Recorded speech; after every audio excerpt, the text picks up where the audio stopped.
Hello and welcome to another episode of the Everything's Been Done podcast, conversations in cycling and subculture.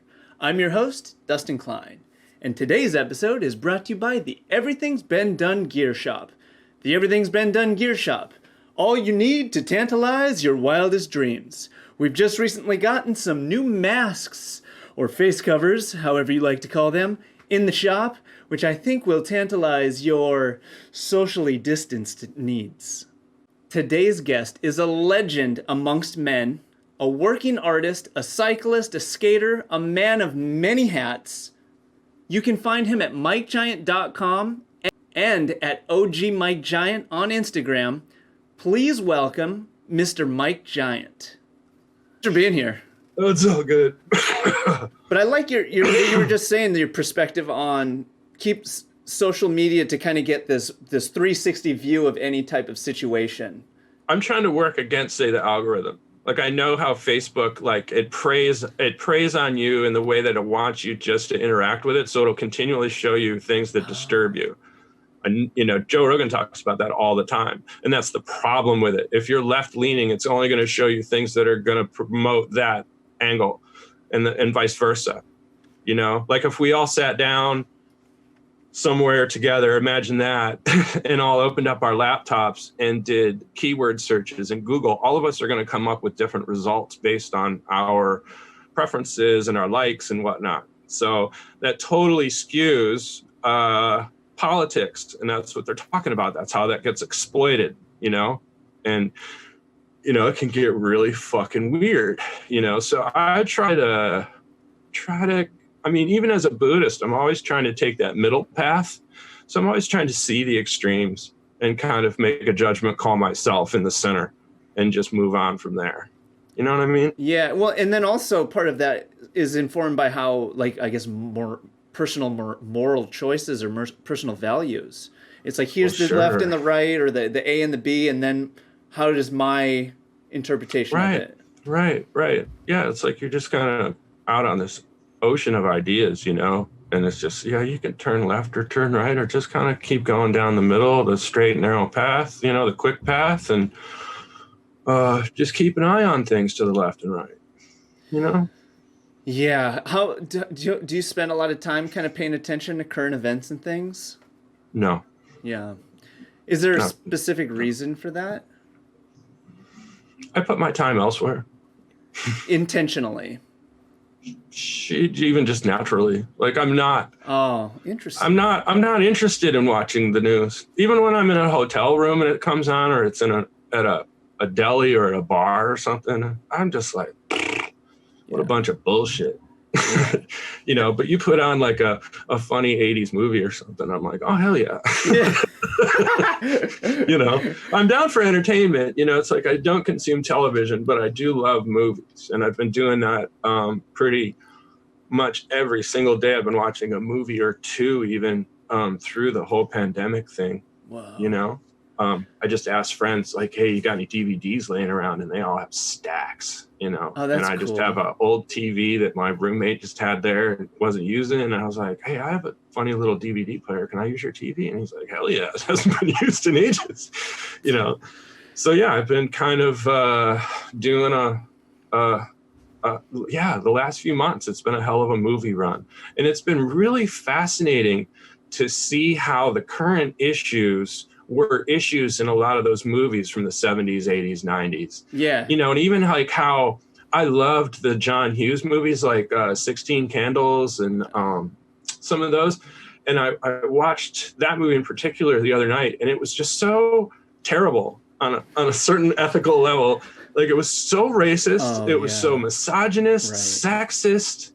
It was really irritating. Totally. But it was like a reckoning of sorts, you know. It's like, this is something I really looked up to as a kid. And, you know, this is kind of the things that shaped my identity on some level. You know, it's like, well, how did I work with that or against that, you know, over my life, you know, now that my perspective on that kind of stuff has changed, you know? Socially and personally. Like, it's... Exactly. Wait, and the bigger picture too, like how Right. things have changed. Exactly. You know, it's even like Long Duck Dong was a Chinese exchange student, and he more than once said Japanese words. You know, he said like bonsai once or twice, and it's just like, I think kids now would see through that and be like, that's fucking stupid. He's Chinese. Why would he say something in Japanese? You know, like a kid would, you know? And we were just like, woof, because we just, you know, we weren't knowledgeable about the different Asian races when I was a kid. We just didn't, you know, and that's fucking racist. Well, you know, more information now too, just through internet. And that's the thing. And just me growing in general and traveling to Asia and experiencing all the variation of Asian cultures, you know, I mean, yeah, those are important distinctions to make. And it's just so heartbreaking to realize that the entertainment I loved as a kid was just playing up these really, really stupid racial stereotypes that could be, you know, you could learn how that's like really offensive in just 2 seconds, right? But somehow it made it to a movie screen, you know? And it's like, and we loved it. It was like, oh, it's so awful. You know, it's not like I feel guilty. It's just like, you know, aware of the conditioning, you know? Yeah, right. Okay, and wait. Reckless ignorance. I got a question on the like, so for the longest time I was like I don't watch the news. It's fucking poison for your brain. They only talk about horrible things. Like I just don't have the space for it. But then recently with like all the crazy shit that's been happening, we've been starting to watch the news or read things and look at it. And it's kind of interesting that I think that other perspective I had is not that healthy. Cause then you're just like, it's like instigated in ignorance, or it's like, it's ignorance, period. It's like knowing there's issues, but being like, I don't want to deal with those. So it's funny, like, I mean, balance. You just have to be, exactly. It's just a balance. I mean, in the same way, say, I started following, I think, the governor of California and the county of San Diego's Instagrams. Simply to get the up to the day notice of what the new mandates or restrictions might be, because they change so often and backtrack and, you know, contradict the previous mandate. I mean, it's fucking ridiculous and it breaks my heart, but that's my way of trying to stay up on it. I don't need to watch the TV news for an hour just to get the information that, yes, in fact, today we need masks on still. And yeah, the restaurants just closed again, that kind of stuff. But, you know, I'm just kind of, again, I'm using it selectively, and I'm using Instagram as a tool more so than I think a lot of people might be using it. I don't know. The answer is yes, no, and everything in between. Sure. Right. I mean, so that's the answer to everything in life. It's always this like mix of extreme, and then maybe kind of a big middle, or just a middle. But say, like, you know, how often Twitter is referenced in popular culture and whatnot. And I have a Twitter account, but I never use it. I never look at Twitter. But it's one of those things. It's like, okay, I'm probably missing out on some stuff because I'm not using Twitter as a tool in the same way that I might use Instagram. But again, I have to choose where my time goes, you know?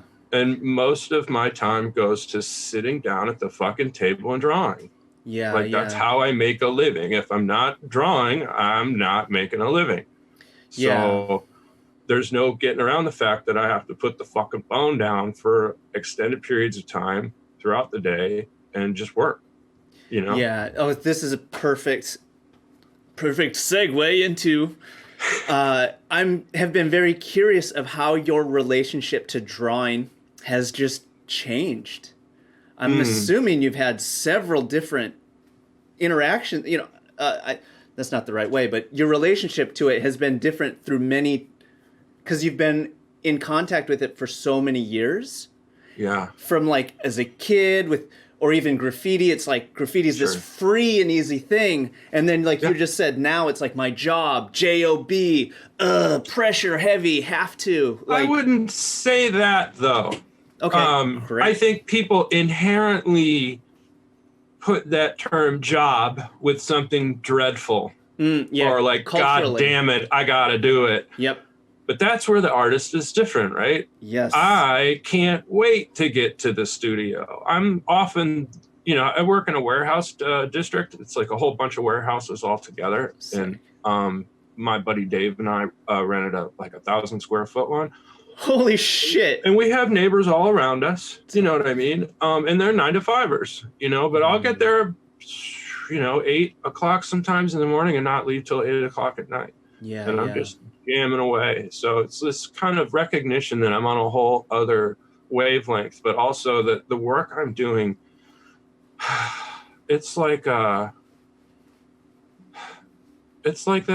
how much effort and how much you get back from your effort, and I feel like when I'm kind of working for myself on my own stuff and let's say being able to sell the illustrations right away and then being able to make posters to share that art with more people, it feels like the amount of time I put in and the amount of money, say, that I get out of it is fantastic, And frankly, I do take time off. I mean, it's not like I don't know, it's this kind of daily flow of what I need to get done. And if I'm caught up and I feel financially okay, I'll take a day or two off, but that's, usually in the middle of the week when I'm out of the flow of the 9-to-5, I tend to work straight through the weekends just to avoid people. There's a lot of things about this like pandemic that I've loved. I feel like my quality of life has improved dramatically in this time. That's awesome. Sure.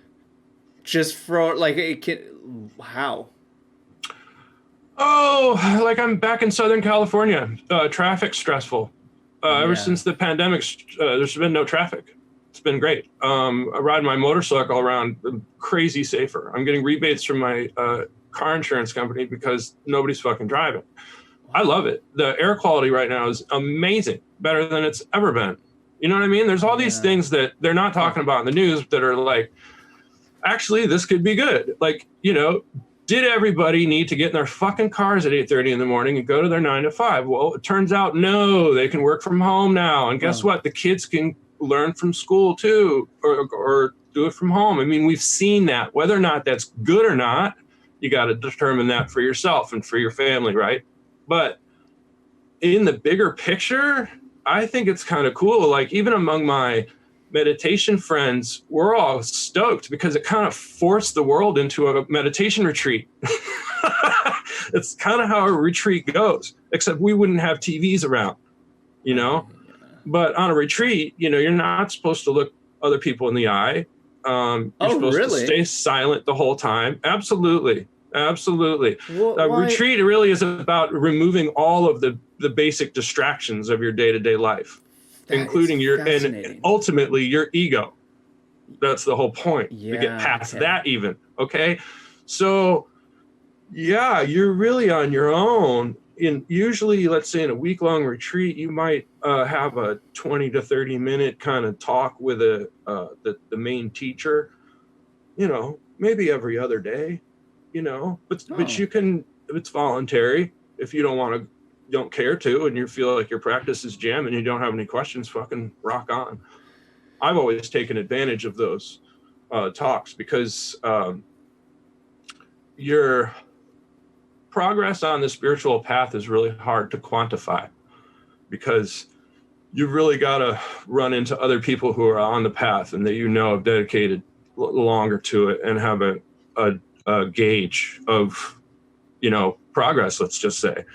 So I've always used those interviews as like opportunities to talk to the elder about, okay, how is my understanding, and those have always been really powerful moments when they say, you're doing great, you know, my heart just explodes and I cry. And I'm like, holy shit, really? You think so? And they're like, absolutely, Mike. You're here, bro. You're at a retreat in the mountains. Like, who the fuck else is here? There's just a few of us. Like, yeah, you're doing it. You're killing it. You know, they wouldn't say that, but you know, that's the thing, you know, but it takes, and it's really, really rare to run into other people that are on that path, especially the Buddhist path, especially people that are really, really doing it too, you know? Well, and then when you say doing it, do you mean just like practicing regularly or like a life committed to? It's a life thing. Yeah. I mean, sitting, I think, is important. But after you kind of do it for a while, it's a big thing I learned from Thich Nhat Hanh. He's really the one that coined the term mindfulness. When we used to did his retreats, like, God damn, that would have been 17 years ago. I started doing retreats with him in France. And kind of what I got out of it was that I also do a lot of Vipassana, which is the silent retreat, no interaction with people. Usually 7 to 10 days is a good one. Perfect. They're heavy, you know, and scary as fuck. And you kind of learn how to be really good and solid on the cushion. But in some ways, that practice doesn't really help you so much in real life. Thich Nhat Hanh taught mindfulness, which was kind of taking what you learn on the cushion out into the world.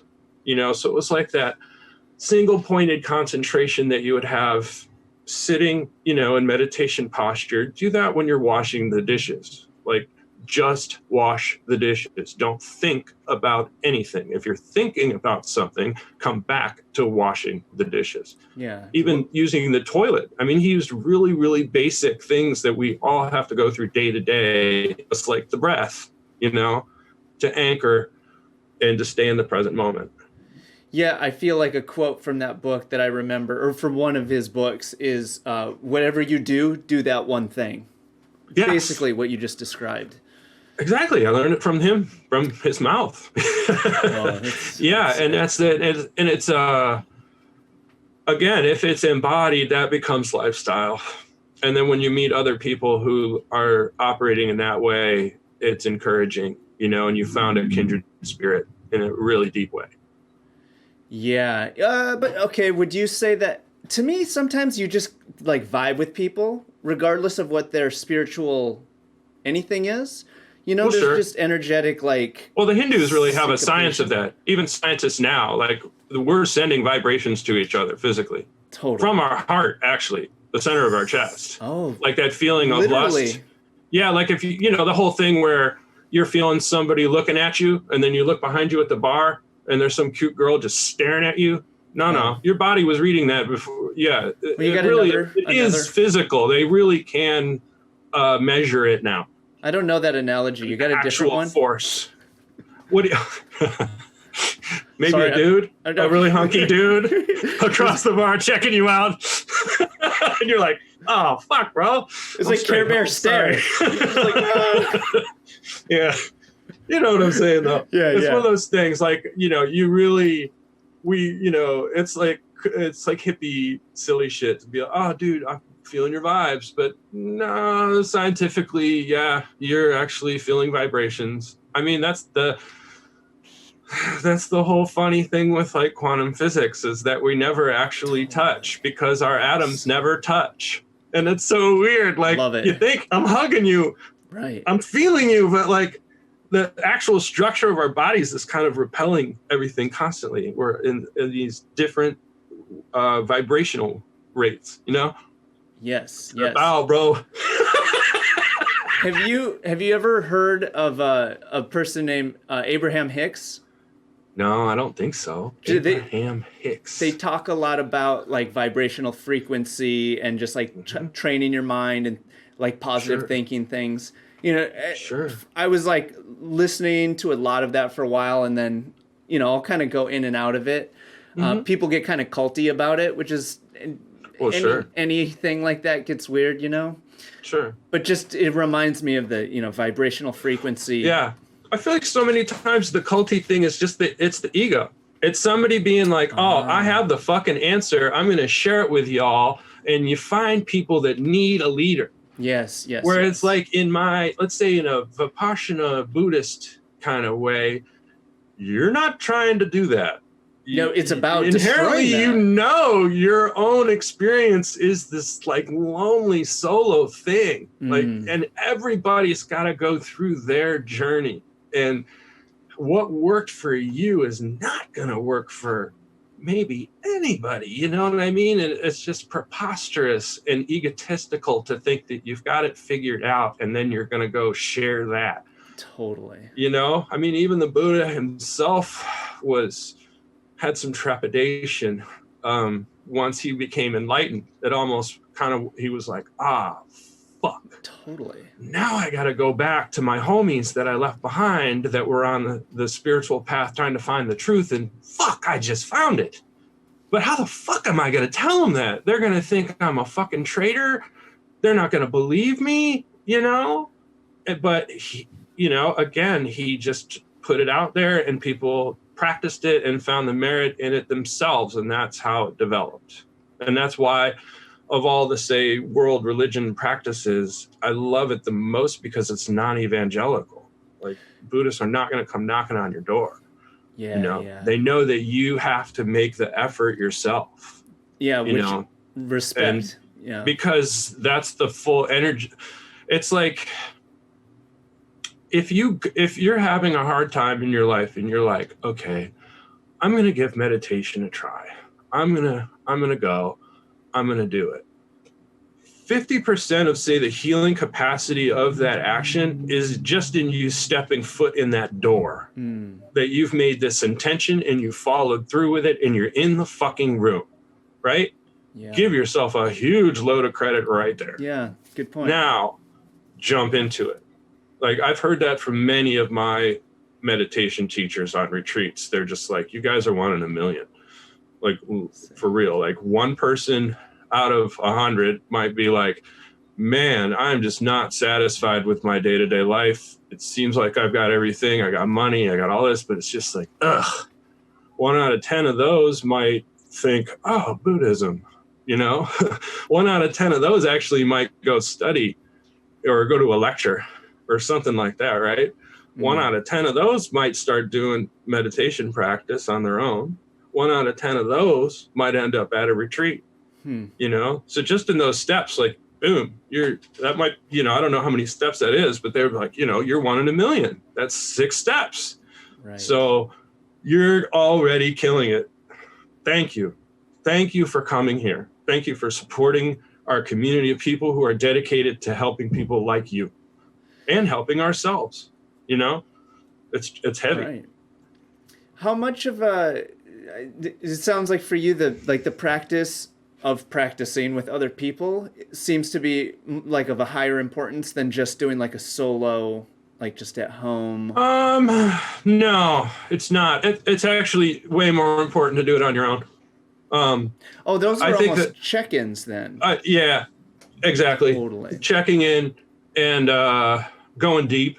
Yeah. Often, in day-to-day life, you can't meditate all day like you can on a retreat, Right. Yeah, what a trip. So, and that's the wild thing, it's like basically on a Vipassana retreat, every thought that arises, you just try to let it go and come back to your breath. So if you're doing that day after day after day after day, the thought production part of your mind slows down. And there can be these really long gaps between thoughts. And that's where, to me, the heavy understanding of our place in the universe comes from. Because at that place, you're not really ego. As soon as your thoughts start kicking in back to the ego state.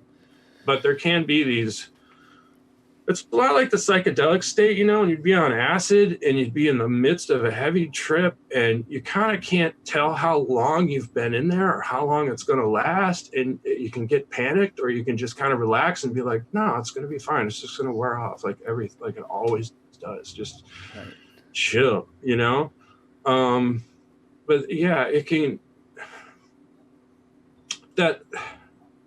I get sidetracked. especially talking about that stuff, because the whole point is to get past thoughts, so you come back from the silent zone and you're having to kind of unpack a thing that's beyond description. Sure. Kind of like a psychedelic state. Right. A like similar wavelength on those two things. That's the thing. To me, it's this aspect of time. Like there can be times, say, on a retreat where I think of it as the bottom of the breath. So it's like an inhale and then the exhale. Got you. That's like death. Exhale, and the exhale, there's like this, there's like a chakra exercise. As you exhale, you feel this ball kind of moving down to the base chakra. And then you wait for the inhale, because our bodies naturally breathe. It knows how to breathe. So you can just chill and wait. You don't have to think about the breath even. Right. And I think that that's the place where I've found the connection to the all. yeah, right. I can't describe it, but it makes me burst into tears and my body shake. And it's like I'm somehow conscious that everything is operating all at once, always. Oh, and somehow you get these like clicks of like, holy shit, wow, everything's happening at once. And it just happened again. And it just happened again. And it just happened again. And everybody and everything is affecting everything and everybody. Love that one. Yes. All is one. Yep. So you can think about that, but if you've been sitting quietly for 7 days and your brain kind of settles into, oh, we're one. And you're just like, holy shit. It's more a feeling, some hippy dippy shit. You come out of it and you're just changed. It's just, you just know something different. It's like people who've never done a hallucinogenic drug. You just don't know what's on the other side, man. There's vast possibilities of experiencing this world, and a micro portion of a certain substance can make everything look different, taste different, smell different, sound different. Our consciousness is so fragile, and we think it's this like real solid thing. Yeah. But every morning we can wake up and just completely change our lifestyles and everything, but we don't, because we like the regularity and the routine and the comfort. Yeah. Consistency. But it's not real. Yeah. Yeah, the psychedelic thing is one that I like it as like a check-in, similar to like these retreats. Yes. But it's a great way to check in, even in that same way of a retreat, I think. I like DMT because it's usually like a 10 to 15 minute experience. I get a good kick in the ass into that like egoless, selfless place. But when I come out of it, there's no calm down. I used to do LSD every Sunday through I guess that was the mid 90s. And that was a big investment in time and energy and all that, that was a big deal. That was my church for those years, Totally. But these days, as a 48-year-old man, I can't really. When people offer me LSD or even mushrooms, I'm just like, man, you have no idea how much that stuff I put through my system. I've learned what I need to from that. Right. And, but the DMT is just kind of, again, it's a fun little check-in that actually, again, that's the funny thing with it, right? It's just this dumb little substance, little bong hit, right? And all of a sudden, when your eyes are closed, it is full on fractal town. It's just fucking bananas. The last time I saw fractal raspberries, it was like this raspberry form that would just spin and fractalize, and it just took over, and such a crazy feeling, It's just, I think it's a great check-in to see like what substances, how they affect your body, and then maybe after that, you might grab a banana and be like, look at it different, like, oh shit, I'm going to put this substance in my body and it's going to have an effect on my consciousness. It's going to have an effect on my mood. you know, even a dumb banana. Yeah. Right? And it's a living thing too. But again, it's this thing that you checked in on, and then you're like, oh, water's this amazing thing. Yes. Thank God for water. Holy shit, water feels so good in my mouth, and I feel so refreshed, and I feel happy again, you know? Yes. And that's the hit, you know? It's like when you get sick or you break an arm or something, and then in the healing process, you're so conscious of all the other parts of your body that are working properly. That you're not having to worry about, like, wow, I broke my left arm. Well, my right arm's okay. All right, I'm still jamming, you know, but I better not break that other one, you know, but it's in the meantime where you're conscious of it. Like every time, you know, we get tattooed, we have to be conscious of that part of our body for a little while, because if we ding it or somebody rubs against it or something, it hurts, you know, and you're just like, it makes you conscious of it. But when you're looking at your other tattoos, you're like, man, I had to go through this fucking process every fucking time with all of these. Jesus Christ, what a fucking journey, you know? I think it's cool. Yeah, like getting hurt actually is one of the things I don't, nobody loves that, but whenever I get hurt and I'm down for a while, I actually don't totally hate it, because it's this opportunity, just like drugs and just like meditation, to experience life in this totally different way. Yeah. And it's and then of course the whole added component of like appreciation for like, man, standing is fucking cool.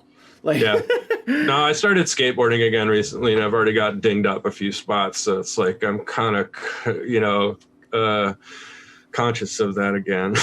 Just like, oh yeah, I'm a skateboarder. God damn, yeah, you pay in blood every time. Totally. You know, it's funny that way, but it's so fun, and it's still so invigorating, you know? Yeah, there is a good feel from that. Yeah, just rolling in general. Yes, exactly. I mean, I know there's like I saw a documentary about a doctor that lives here in San Diego, and he listens to classical music on headphones, and he rides roller skates, and he does these really drawn out, like slow moves while he's roller skating, these like intense balance moves. Sick. And I guess what his life's work was showing the actual physical benefit to the sensation of rolling. Oh, and love it. He proved it. It has tremendous benefits, like for your immune system and whatnot, and your consciousness and your concentration ability and your ability to relax, you know? And it just was like, well, yeah, I mean, I love to roll, man. Like bicycles, skateboards, motorcycles, cars, trucks, like, fuck, I love rolling, man. Yeah. You know, it just feels so good. Like just going down the hills in my neighborhood, and I'll just be doing S-turns, you know, and just I'll close my eyes sometimes, and just to feel that out, it just feels so good. Yeah, it's a physical manifestation of flow is how I interpret it. Exactly. And I just got a surfboard. I'm going to try to go out next week for the first time. And I'm excited to, again, it's that flow and trying to get in it, and it's nature, you know, and even, you know, when I do the meditation retreats, by the end of a week of it, man, I feel so in tune and in flow with the natural world, you know? And it's, I think there's part of that too, then it's like the law of attraction. When you get in that right flow, the things that you want, the universe does kind of bring it to you. Yeah. I've been really brought to my knees over that a few times, just like, holy shit, I got what I wanted. Yeah. Holy fucking shit, I got it. Like, how? Wow. You know, things I've been working on for years, and you just kind of put a little something into it every day. That's kind of my way of life. You know, if I have a goal, even if it's just a minute or two, put some energy towards that goal. Love that. Eventually it happens. And then usually you're kind of on to the next goal, and you have to take a step back, or somebody will say, hey, isn't it cool that you're got this and this? And you're like, oh, fuck, you're right. There was a time when I was wishing that I had that, and I fucking did get it, didn't I? Motherfucker, right on. But then there's this heaviness of like, wow, well, why? Why did the universe help me out? Because I can't, you know, it's like when you can't, usually in a situation like, say you get a job, it's like a friend of a friend may have referred you, and there's this clear chain of events that got you to the thing that you got, right? Sure. But I think with the law of attraction kind of stuff, or just settling into that right vibe, you can't consider that. You just have to keep pushing forward. Did you ever read the book Siddhartha by Hermann Hesse? I did, but about the Buddha. It's like kind of a fictionalized thing. Yeah, but he just had this. Yeah, he just kind of had this metaphor for how he achieves goals, and it's like the stone falling through water. It just kind of finds its own meandering way to get there, and then it softly kind of settles at the bottom. Love it. And it's like it's not until you're kind of settled in at the bottom and chilled that you realize, oh, I made it, you know? And that's how he kind of looked at goals. It's like he just kind of would close his eyes and put this energy towards it, and eventually it would come to fruition, you know? Yeah. I mean, because we all have to be doing stuff all the time anyways. So if it's like, you know, that work or whatever, like not even like we have to do things to survive. Sure. So just like doing the things and maybe a little bit over here, a little bit over there. And then goals happen, and then there's new ones, and it's like, oh, it's all kind of the same. We're always. It's like, to me, the classic story of the stone. No, I lost it again. Are you? It's right on the edge of my thinking. It's so funny when it's like that. It's like you can feel the idea right there at the edge. It just doesn't want to come through for some reason. What was I thinking? Oh, that's what it is. Side project. Sorry. Yeah, no. Side project.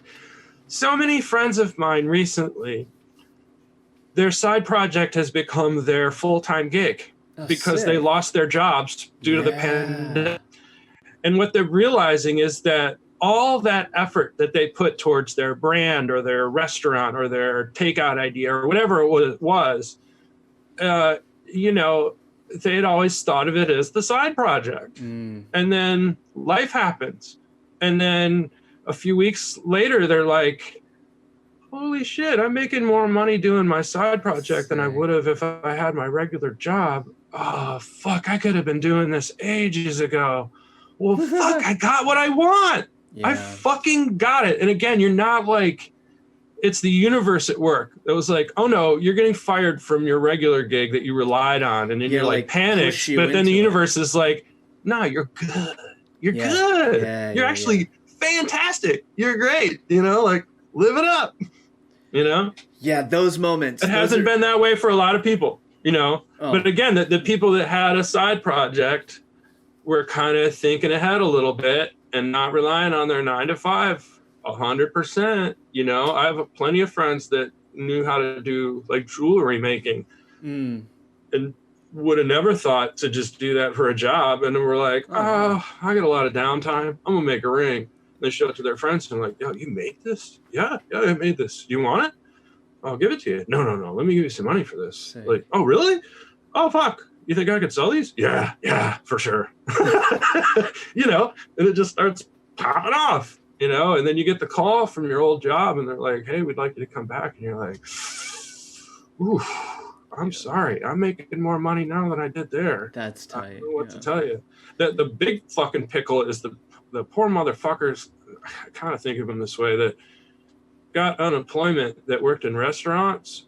And then they opened up the restaurants like here in California, and a lot of them didn't want to go back because they were making more on unemployment than they did at the actual job, which I, you know, as a person that's self-employed and completely out of that whole circle, that was a fucking pickle from my perspective. Like, holy shit, you know, you really, you're getting more unemployment. Well, what does that say about your fucking job?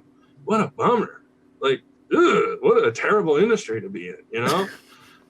It's rough. I mean, I know the restaurant business is one of the roughest there is, but man, have they gotten fucked during this pandemic, you know? Yeah. They were even allowed to open here recently, and they just shut them down again. Totally. You know? Respite. And it's just like, fuck, imagine the people that got out of unemployment, worked for a week, and then they shut it down again. Like, motherfuckers. Oh my God, I can only imagine, whatever. At the same time, again, I think it's probably good that people are cooking at home more, depending.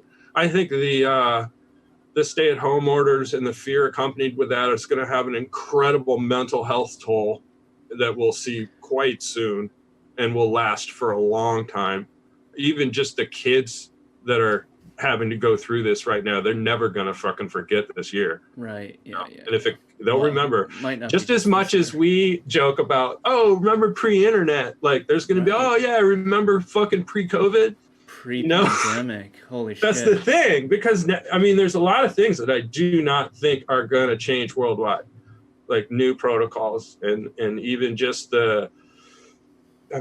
that's another funny thing about watching movies lately is all the movies that referenced the possibility for a germ pandemic worldwide and how easy it could spread. There's lots and lots and lots of movies about just that subject. So now that it's happened, it's like, fuck. And the reality is like, yeah, this is fucking serious. This is probably the thing that's going to take us down as a species.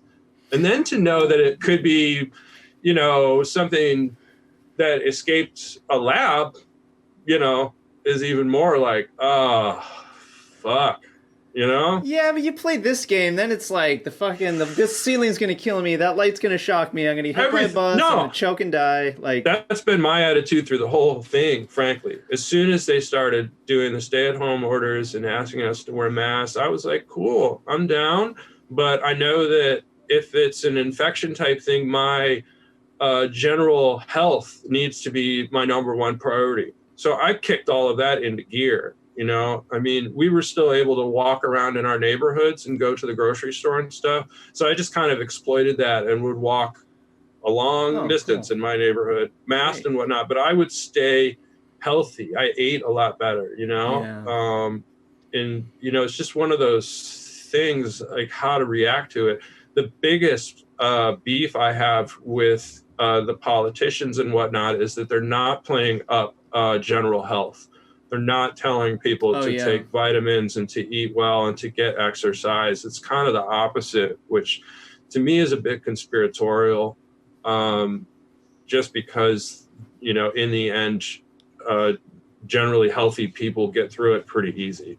Those with compromised immune systems and whatnot, they really got to worry, and that's a bitch. I have a friend with lupus, and man, she doesn't get out that much, man. I bet. It fucking sucks. She's a real sweet social person too, but she's always had a compromised immune system. So it's just how she's had to live, but this just presents such a heavy obstacle, but she's adapted and become more creative and playing the bass and working from home and figuring it out. And her husband is super supportive and he's doing the same thing. People are figuring it out. I worry about my parents who are in their 70s, but they seem to be just kind of dealing with things day to day and trying to enjoy themselves and staying healthy and staying active. And that's all they can do, Right. So yeah. We'll see. We are an adaptive species, that's for sure. Yeah. Sure. Well, and you and I are like, we enjoy physical activity. It's like we don't just go for a bike ride. We want to go hard. I remember that in San Francisco. If I got on my track bike, I was at some point going to go as hard as I fucking could. Yeah. Like straight up sprint until my heart was going to burst every fucking day because it was fun. Yeah. Yeah. It's just one of those things. And you just enjoy that feeling of your body being like activated, you know what I mean? And surviving near-death experiences on a daily level. Well, God, physical things, especially cycling, you get like a high after you do it. So absolutely. It gets to be that's the thing with the track bikes too, man. There was no heavier high. And the high that I like was that egoless high. Like when you're bombing through traffic, you're like, you can't concentrate on anything. Your perception has to be wide open. Your peripherals are wide open. You're noticing the person all the way down Gough Street or whatever that's about to cross, and you're like, I'm going to be hitting 30 right there. Like, I better keep an eye on that person. And in the midst, you're in full traffic, right. you know?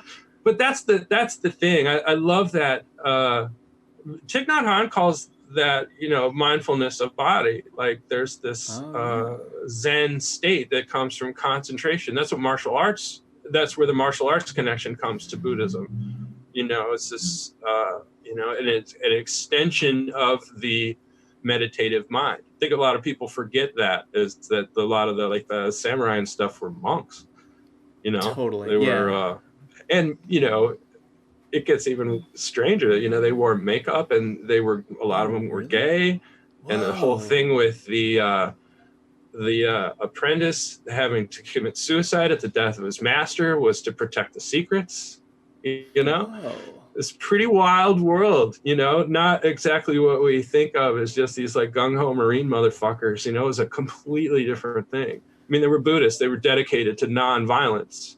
The only reason they knew violence is because they were often the police in a prefecture in Japan, let's say, back in the Middle Ages, right? So if some rapist came to town, they went to the monks. So the monks always were like coming in peace and like, hey, you need to chill. Would you like to hang with us? We can help you get rid of your bad habits, you know, to help work through whatever you're expressing in this violent way. And if they were fucking assholes, they would kill them with no pain. That was the whole thing. Wow. Like a good swordsman, you chop through someone's head in one shot because of respect. Not, you know, a shithead hacks away at somebody, you know? And it was even like, you know, if you committed a crime or did something really disrespectful and you needed to be beheaded, you would be given the choice of who would behead you. And so you'd want to somebody that was close to you that you knew was going to get the fucking job done right. And that was a heavy, heavy thing to put on a friend. Oh, dude, can you imagine like, killing I need friend? you to do this. But again, it's their whole world. It's the rules they live by.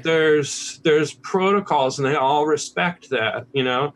It's like the whole thing with, even with them, like if they ran into another lone samurai out away from everybody else, they had to fight. That was their thing. The whole thing was about how they were going to meet death. So they were not looking forward to it, but were ready to go right there and to see. And the whole point was to meet it with meditative clarity, that if you die in battle in that pure present moment awareness, then you achieve nirvana. You don't have to be reborn. You don't have to try again. I love the have to. I love that. So, you know, so imagine they both have this way of seeing things. So it's like a respectful, like, you know, if I'm the one to kill you, I'm worthy. And if you're to kill me, so be it.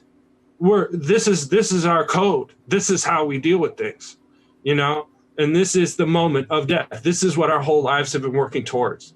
Let's do this. That's some heavy shit, man. You know, I love learning about the samurai. They were really wild, really unexpected, especially in Japanese culture, considering. Yeah, I always thought they were like assassins for hire for some weird reason. Or was that a ninja? Well, that's the thing. They got broken up. So they were kind of like, from what I understand, basically the security force for the different lords, right? Okay, and then there was a period where they were trying to move into a modern era. And a lot of that, they were like, no, and the samurai were hunted down. And that's the whole, there's a term for the rogue samurai when they no longer had a house behind them. Yes, that's the fucking word. Interesting. Ronin. I knew that. I didn't even know what it meant. So that's a Ronin. Yeah. Rogue. So it's kind of like, let's say, you know, you were in a biker gang, you know, and somehow the feds came and broke up your biker gang. You might not wear the colors of your gang anymore, but you're still a bad motherfucker. And if somebody crosses you, you've got the tools to deal with shit, you know? Yeah, so it's interesting. They're still out there. You know what I mean? it's, you know, even when they break up like drug rings and cartels and stuff, like those guys don't just fucking retire when their boss gets busted. Right, they're like, move on into the next phase. Yeah, Totally. I get a random question for you. I feel like your whole life you've kind of always been involved with several different subcultures. Sure. Like, what is it that you find appealing? What is it that you love about just subcultures in general? Because they're so different. The rules are so different for each one. Frankly, I just think it's being interested in things outside the norm. You know what I mean? It's like there's cycling, you know, which covers bicycling across the world, every kind of bicycle, every kind of thing, you know? And then there's fixed gear messenger culture, right? Which becomes a subculture just because it's so, say, niche or particular, right? Mm-hmm. And that's the thing for the savvy person. You know, you get into bicycles and then you really get into bicycles. And then at some point, somebody rolls up on a track bike and you're like, where's the brakes? How does this work? And then you try it and you're like, you ride these in traffic? This is fucking insane. How do you slow it down? And you're like, oh, you show them how to skid. And they're like, oh, fuck it. It just kind of unfolds, right? And if you dig it, you dig it. Especially a thing like fixed gear cycling in traffic. Like, it is not for everyone at all. People fucking die doing it. I mean, we know this. Like, it's sketchy, you know? Yeah. But well, I mean, also for the certain person, there's like, to me, there's no more connection to a simple machine that I've experienced in my life. There's something about being wrapped around a track bike in traffic and being so in tune with it. It has to become an extension of your body. You know what I mean? And even on a skateboard, like you're not using your hands. It's like you're not holding the thing. That's the thing with a bicycle, especially again with a track bike, because you're leaning so far over it. All your upper body weight is on the bike too. So it's just, there's something real magical about that to me. This connection to the machine, you know, and they're so fucking quiet usually and so stealth. And no bike looks sexier going slow as fuck. I love that you said. I remember you saying that. Even standing still. What other bike can you just stand still and do reverse? Like, that's fucking crazy when you see. You know, I can remember many times being on Market Street and there was this old gray-haired dude that I think was probably in his 50s, and I think he rode a KHS, one of those orange ones. Yeah. And he would pull up next to us at like stoplights on Market Street and just do backward circles and shit, and just be like, "What the fuck? Like, who the fuck is this guy? He's got this bike so dialed. It's crazy." That's awesome. You know? And then I was able to kind of become that good too, you know? And it was just this whole, like, I don't know. If you get into it, there's levels to it, you know? But then also you feel... And even subcultures within the subculture, yeah, you know? But then also, it gets like, fascinating. Tattoo, graffiti, like... Sure. They're all these, like, little worlds that have all their little rules. Sometimes there's a bit of overlap, but oftentimes, like skate is a good example, people stay in their little worlds too. So, but it depends on how competitive you are. You know what I mean? And, you know, a lot of people are just kind of satisfied with being like a bicyclist or just a skater, you know, and then there's some people that really fucking get crazy into shit. You know what I mean? And it really... Personality. And that's the way I am in general. If there's something I like, I really dive into it. And if I'm kind of half-assed interested, I just let it go. Interesting. You know, so, you know, it's just, I just keep it real simple. And also as an artist, I'm expressing the things in my life. Whereas, say, a 9-to-5er isn't really making these physical manifestations of their lifestyle and their thoughts and their interests. You know what I mean? Yeah. So I get really identified with certain subcultures because I did that, you know, even though I might not in particular deserve so much of it, so to speak, you know, but it's cool, you know. When you're starting to get into something, or I think of like just maybe drawing is a good reference point. Will you, it could be anything. Will you start to get really dedicated to it because it's like a drive inside of you? Like there's a fire inside? Or are you like, I want to get good at this. I'm just going to fucking grind through it and do the work. And there's a difference between that drive, like that passion is kind of effortless work, opposed to being like, I want to do this. It's fun, but it's also hard. Like drawing for me it's hard. It's a balance, you know. It's just easing into things. I'm consistently telling myself on my skateboard lately, baby steps. I hear that in my head. Dude, smart. Baby steps. You don't need to drop in today. You haven't dropped in years. Right. Maybe next week, homie. Just go do some kick turns, ride down the hill. Don't fucking eat shit, you know. Yes. Take it easy. And now with surfing too, I'm not trying to go surfing right away. I just want to go out on the ocean, like shake hands with Mother Nature, you know, and be like, I just want to kick it out here for a little while. Like, I don't want any problems. I love you, you know. And then as I get comfortable coming back into the shore, like, I'll try to catch some waves here and there, but I'm in no hurry. I know it'll come. I'm old enough to know that if I just continue to put a little effort towards a goal every single day, it's going to happen. And I know it's going to be that way for surfing. I can already see myself 10 years from now, just like killing it. Not all crazy, but like catching a nice wave with some style, understand the protocols, understand the history, and be part of it by then, you know, not this observer, and, you know, newbie, a Grom, a 48-year-old Grom. That's cool. But that's cool. That's what I'm after, you know.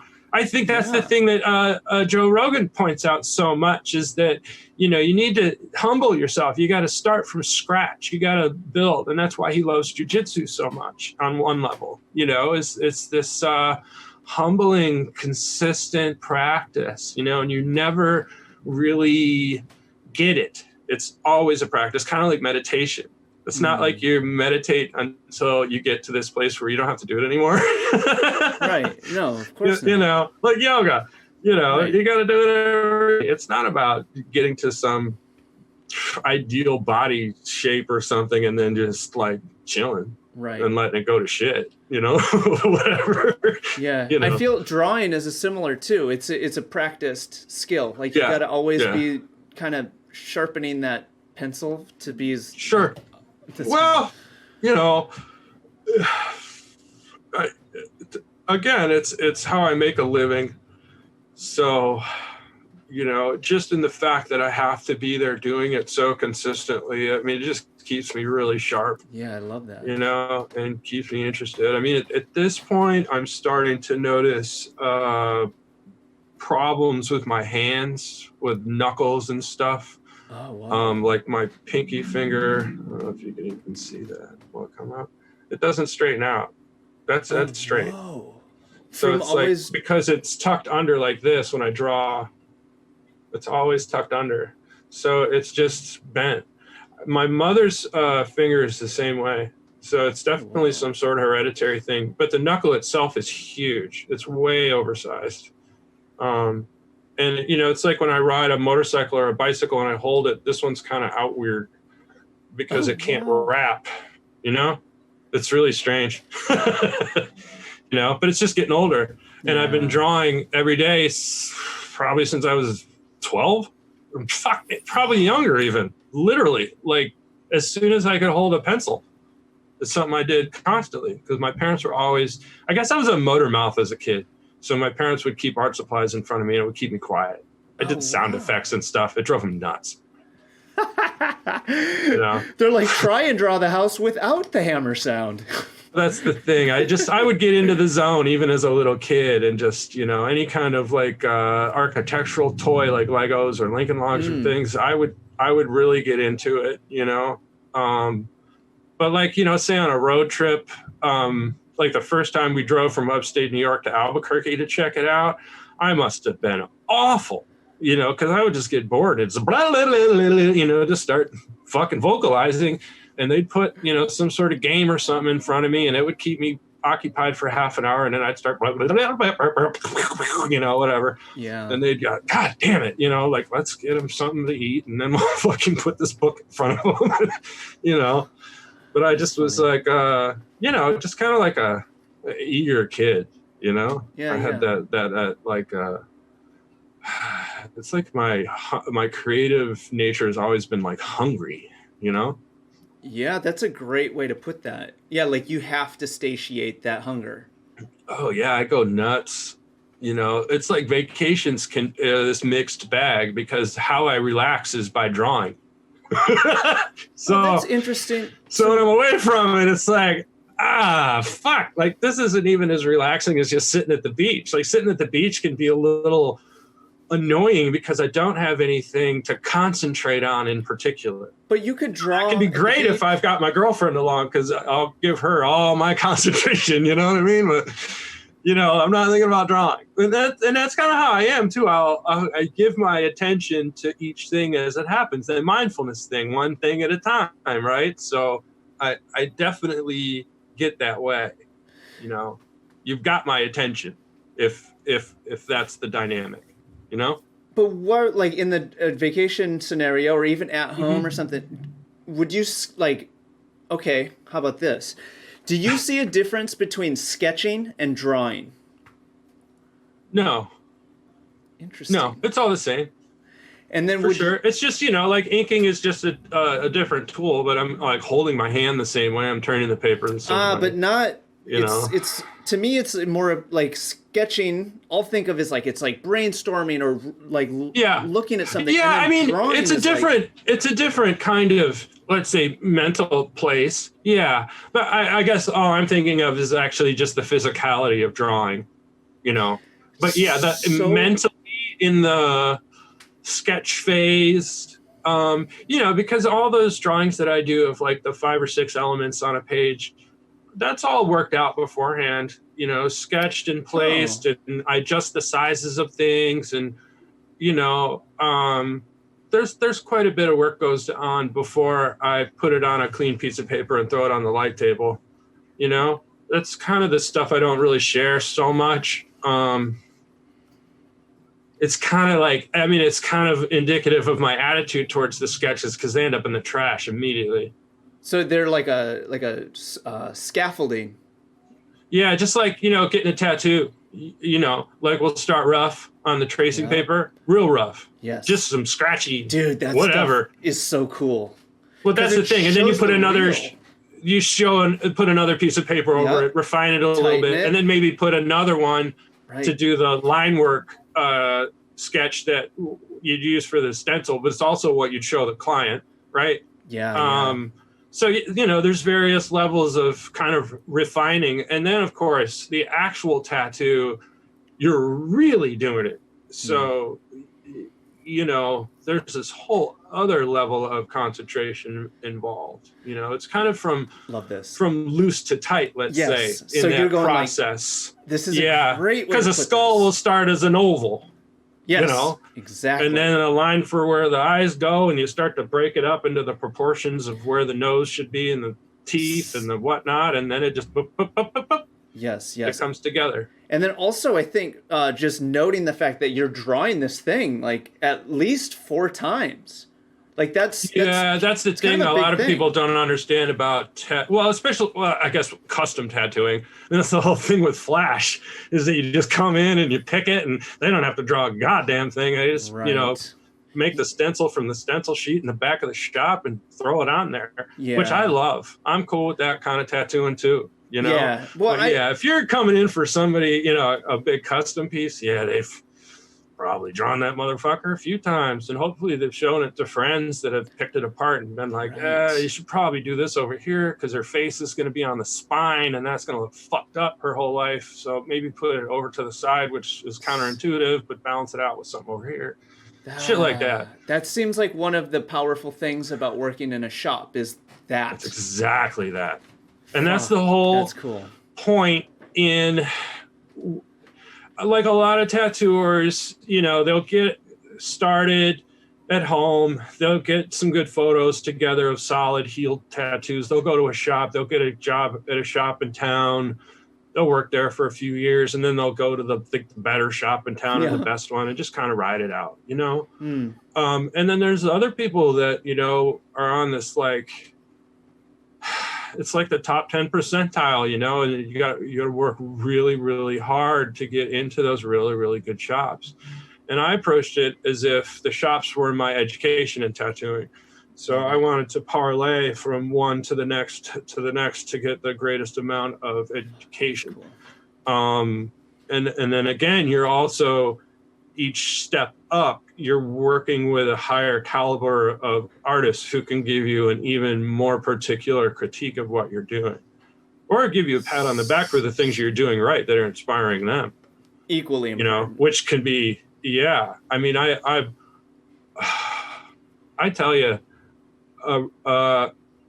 as a 48-year-old man, the professional compliments that I've got that were just offhand and honest by people I really respected, those are the things that I really cherish, you know, and am humbled by, you know, like this person that inspires me, I inspire them back.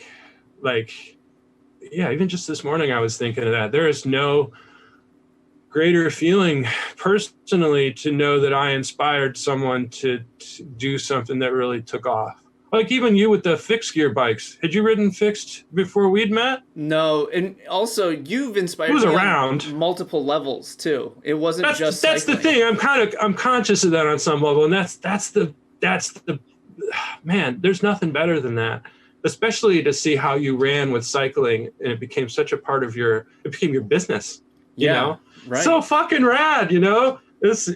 I mean, you know, when you were taking photos of us writing graffiti in Oakland, I mean, it was such a long time ago, and it was such a neat formative time for you. And it's just like, I got to see you fall into this nice little subcultural niche, you know, and you've just been able to ride through it and expand it, you know, and you're offering your love of things in avenues like this. You know, which is cool. Not everybody does that. You're down to share, you know? Yeah. That's dope. That's dope. You actually were one of the people that opened my mind up to like, or the perception of like, oh, like you can be an artist for a living. Like I didn't even know, I didn't understand the point of my that. podcast. Exactly. You know that from being back then. How the fuck do people make this happen? Or just, you know? Not even how, just that. People can do that? I was like, oh, yeah. What? Yeah. I was like, I don't give a fuck how. That's the direction to go. And just, let's go. Yeah. And absolutely. And a lot of this.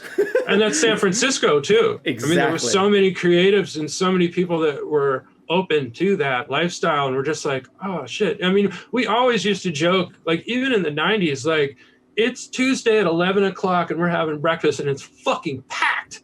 What the fuck? How does nobody have a fucking job? You know? And then you realize, nah, this is fresh. All these people are just kind of going day to day, do what the fuck they want. They were like the cool people in their little town. And now we're in this whole fucking neighborhood full of those cool people that dress cool because they just like to look interesting. And, or, you know, and like even in San Francisco, it's like the gay and lesbian factor. It was just like, so like, I feel like they brought this, I don't know, an excitement and a community, you know, that was like, I mean, to me, it was really inspiring, you know, because I remember, you know, I grew up around punk, and to me, you know, a lot of like even punk imagery would use like hardcore gay imagery because it was kind of in your face and aggressive, and to be gay was inherently kind of punk because you know, you're going against the system. You know, the system doesn't like you, it doesn't want you around. So there was this, to me, there was this connection there. I know, you know, a lot of punks are like, what the fuck is he talking about? No, that's you're the thing. spot To me, on. it's like this just like, you know what, fuck what everybody thinks. I'm how I am. I'm going to make this work. And what do you know? I'm dope. I got crazy money. I got cool friends. I drive a sick car, like whatever. But it's just like they're successful in their own way, you know, and found their own path. And I love that, you know.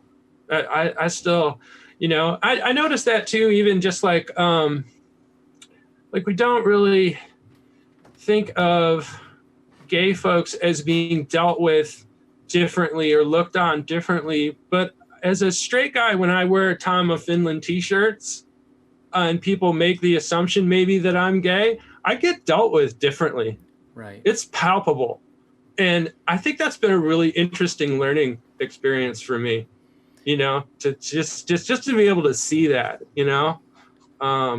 It's a bummer, but it's, you know, it's, so like even now with all this racial tension and whatnot, like to understand what it is to be a white person and to be entitled and privileged and all that, you know, I'm really conscious of that. I've been really, really thinking about that stuff and wondering like, wow, you know, what have I done? And, you know, yeah, in the end, I feel like I'm good. I've just been like a hip hopper, you know, like show and prove kind of thing. It doesn't matter your race, religion, status, any of that, you know, like graffiti writers are a fucking mix of nutcases, you know, Right, yeah, all sorts, yeah. right? Skaters, same way. Right. Show and prove. And those become kind of those subcultural things because they're show and prove on your own. Whereas sports, it's a team. So, and I never liked teams. I just didn't, I don't know. It's just one of those things. You're an artist. Artists don't want, it's like, get the fuck out of here. Like, I'm going to do my I played team sports, you know, I mean, I was even a varsity volleyball player in high school. Got a letter jacket and everything, you know. Volleyball? But, yeah. Well, so tall. Oh. Yeah, I smashed on volleyball. And we were like the Slayer heavy metal fucking like volleyball team, all a bunch of long-haired, tall Hessian kids, you know, and we'd show up and they'd be like, oh, fuck, who are these guys? You know, we smashed. Yeah, we smashed hard. The Del Norte Knights. Yeah. My sister was a 4-year volleyball player too. Isn't that funny? So it's like I have experience with that. But even volleyball, it's not fucking football. I mean, we were like the dipshits of all the jocks at the school. Like they didn't validate our letter jackets at all because volleyball was only offered as a varsity sport. So they were like, you picked the one fucking sport, you're gonna get varsity regardless. And we're just like, we just want to play volleyball. Fuck you guys and your fucking little bitchy rules and shit, you know. Right. Fuck y'all, man. So funny. Yeah, but we didn't have cheerleaders, you know. They had the cheerleaders.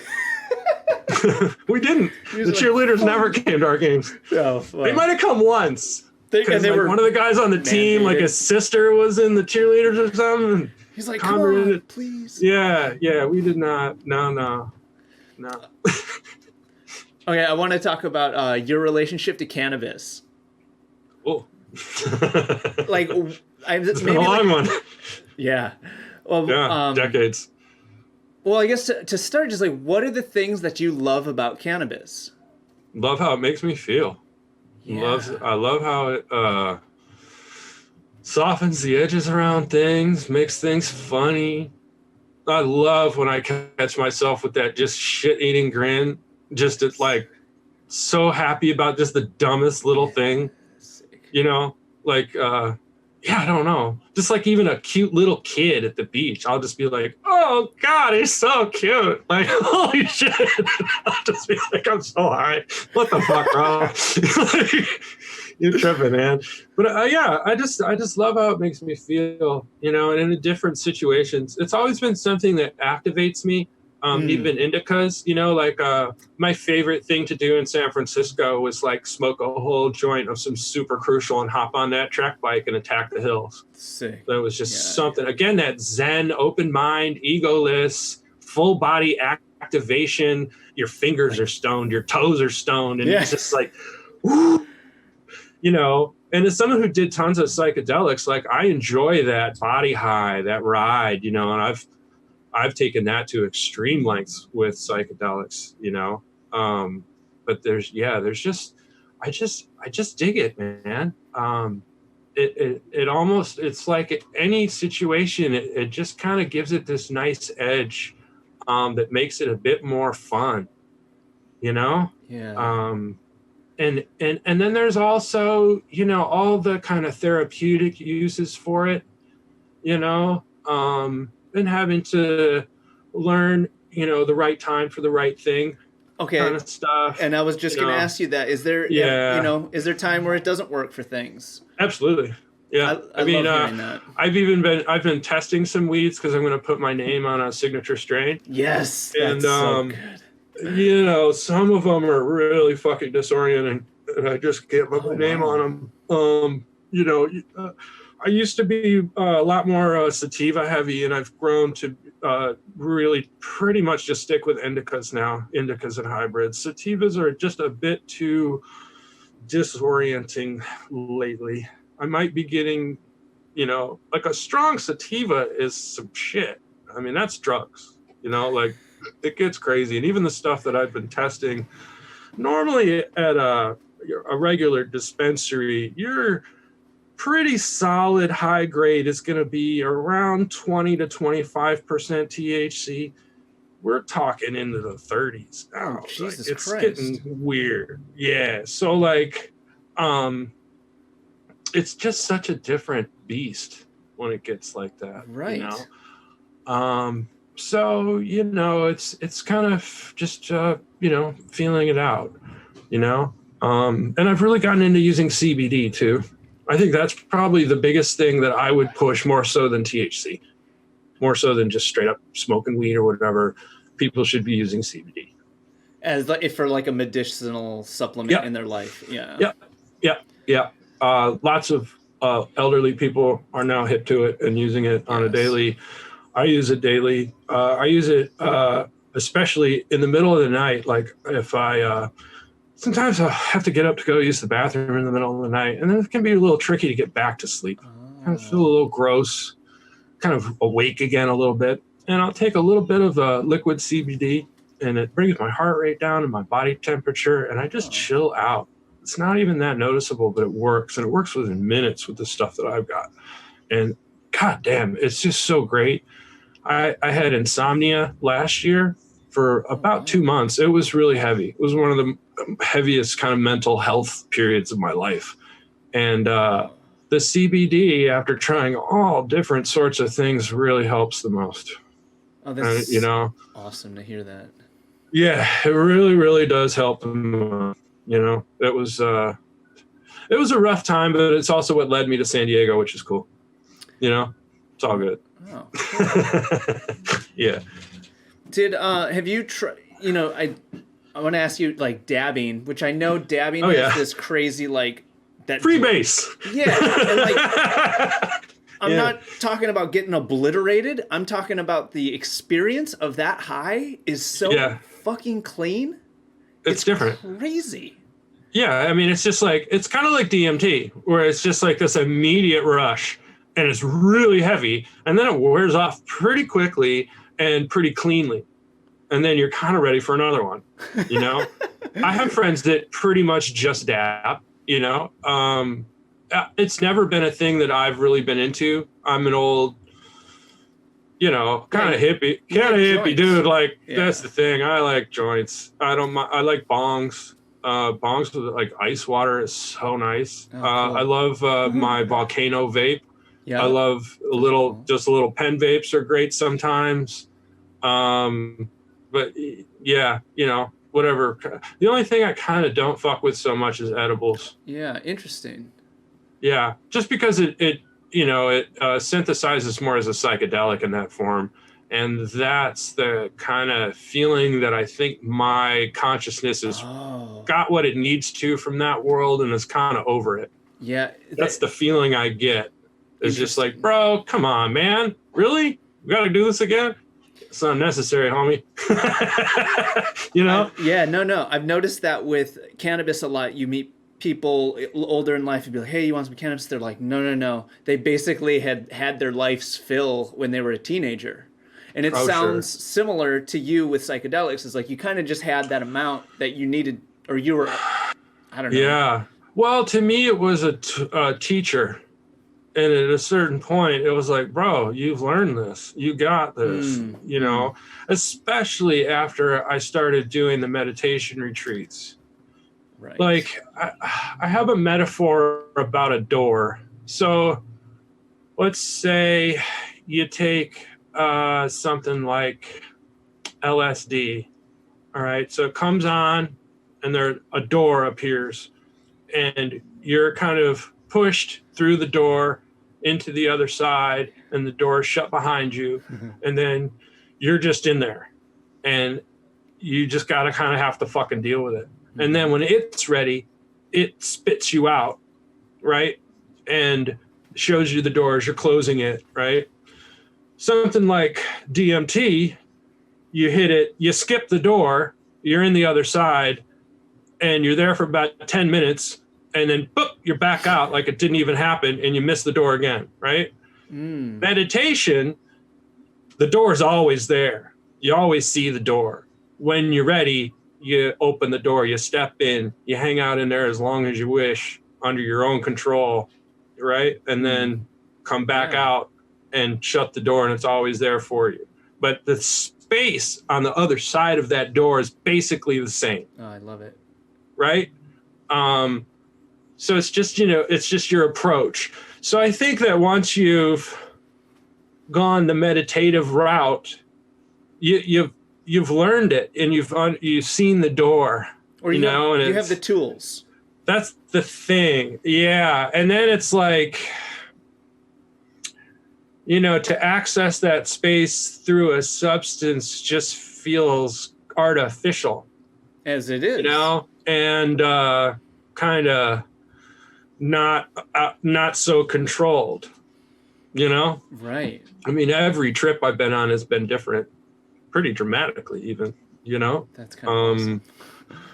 Yeah, I mean, and good and bad, for sure, I've learned a lot from bad trips. Yeah, I was going to say, they're all teachers. That's just it. Either you get the teaching or you go fucking crazy. Yeah. Sometimes people... Yeah, they're right. That's the thing with the egoless space. Some people can't handle that. They don't have the capacity for it, There's like that idea of the seventh son of the seventh son of the, like the old soul, that it takes 7 generations for a soul to get it all figured out, and then they can move on. Kind of like a reincarnation thing where you keep getting reborn until you're a bodhisattva, where you've dedicated your whole living life to service, and you're out of the cycle of rebirth. So, some people are at the first level of their soul, and they take psychedelics, and they are not at all prepared for that, and it can fuck them up, And then you run into somebody who's like, say, an old soul, and they're connecting with something deep that they know from their previous lives, so to speak, or even in Buddhist circles, they'll talk about ancestral karma, that like I might be working out the karma right now of my great-great-great-grandfather, because the difficulties that he had in his life reflected in how he raised his son, and then my great-great-grandfather, and then great-grand, you know what I mean? All the way back to how my father dealt with things like trauma, discipline, fear, right?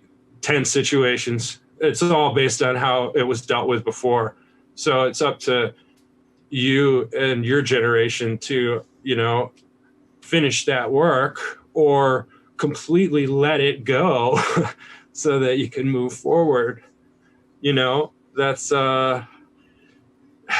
yeah. Even thinking of, let's say, like the discipline example, I was disciplined physically by my father on occasion.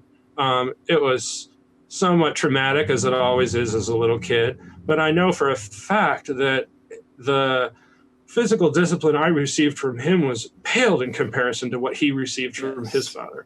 Now, his dad probably didn't discipline my dad as much as his father had, right?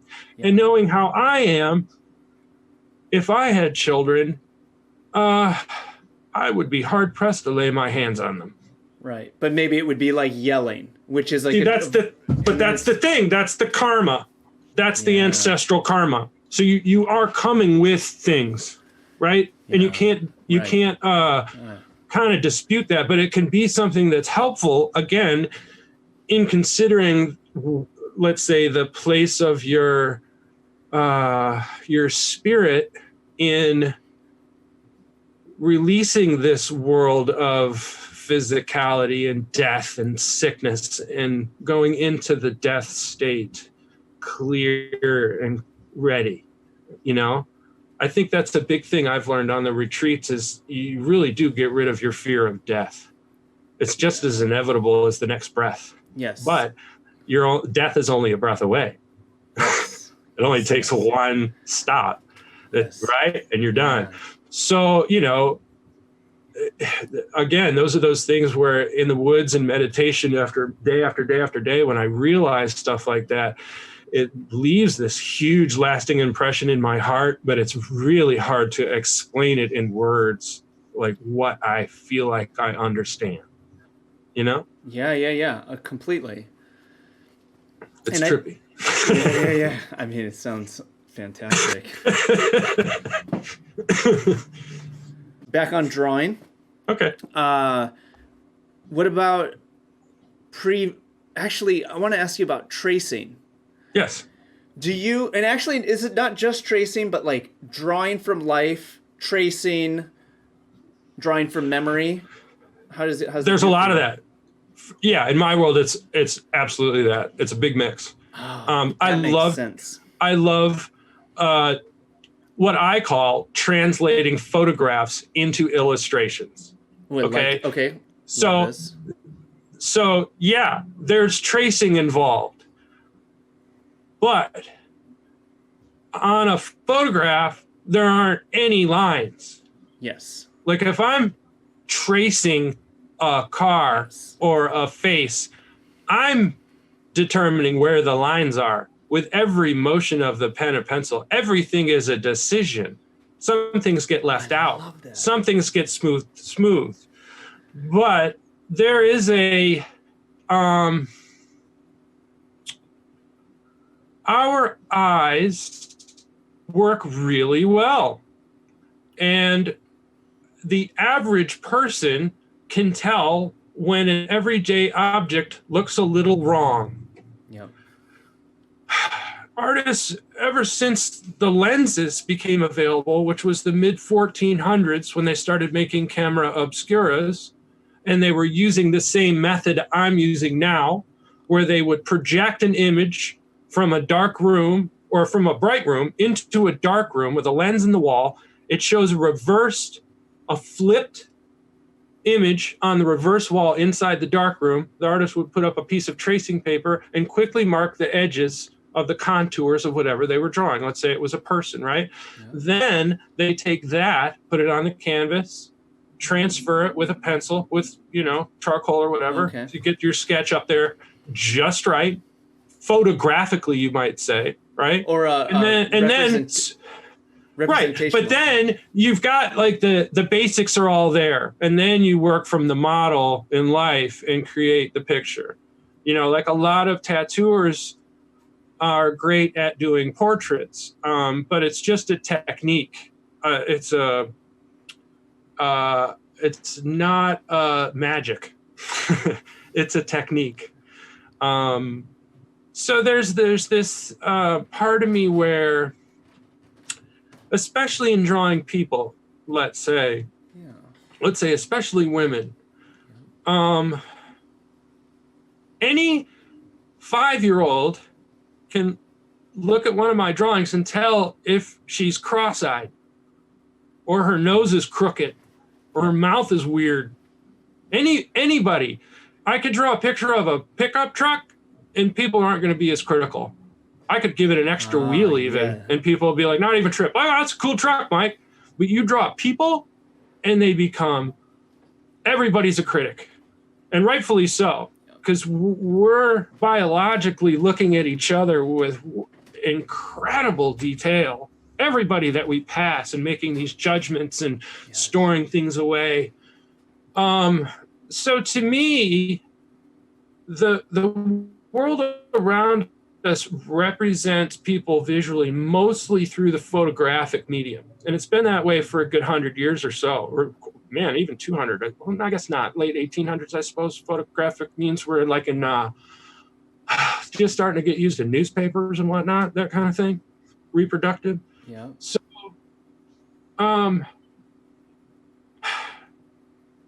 So to me, to work from a photograph of a person to make an illustration it's kind of like I'm trying to be as precise as possible so that you're not lost in the drawing. You're seeing a real person there, right?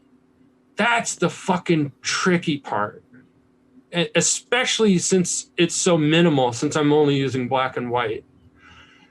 So, yeah, there's this thing about, but again, even, with the photo reference, I change a lot of things. You know what I mean? Often the hair is completely made up on the drawings of girls.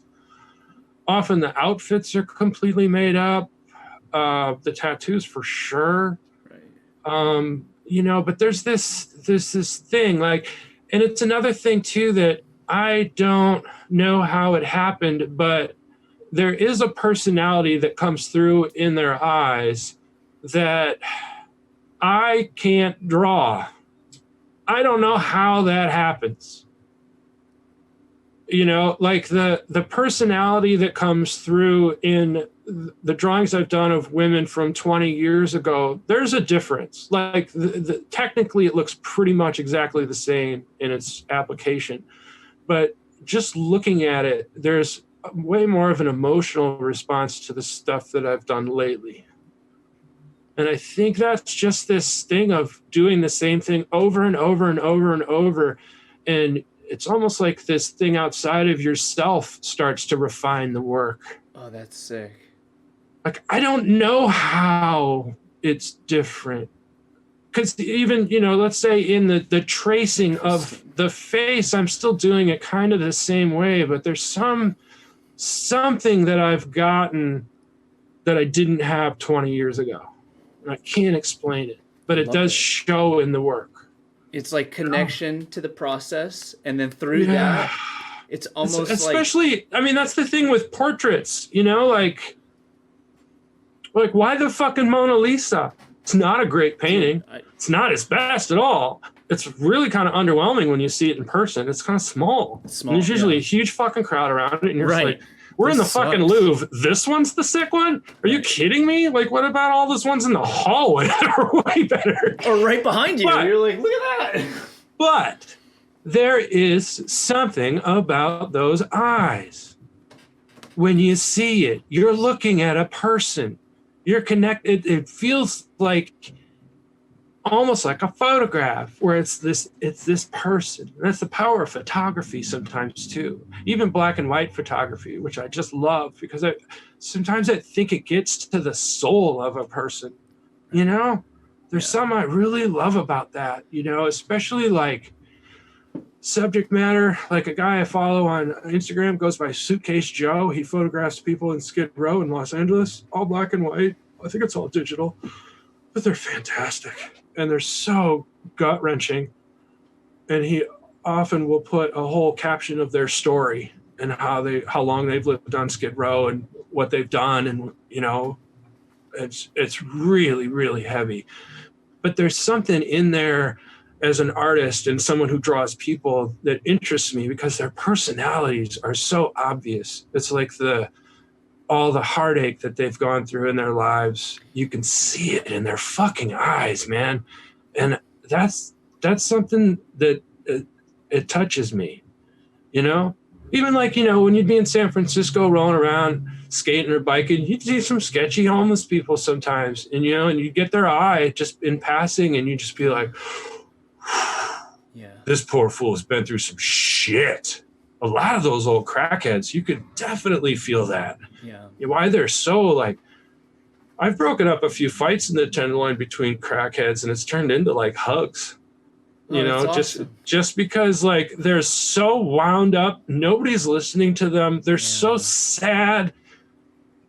They just lash out and they're on drugs because they're so sad, and But if you give them some eye contact and give them some space to calm down, crackheads aren't easy to calm down.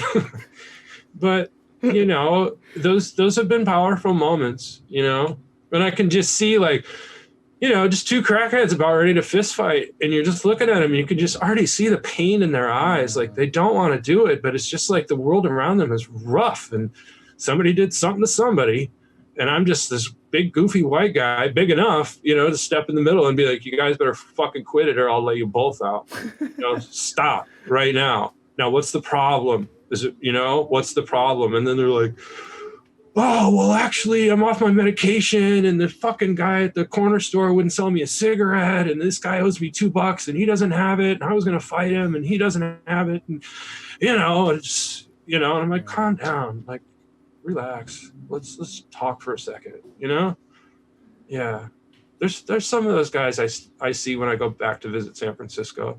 And I'll always be like, hey man, do you remember me? Oh, don't they call you Gorilla? Yeah, they do. What's your name, dude?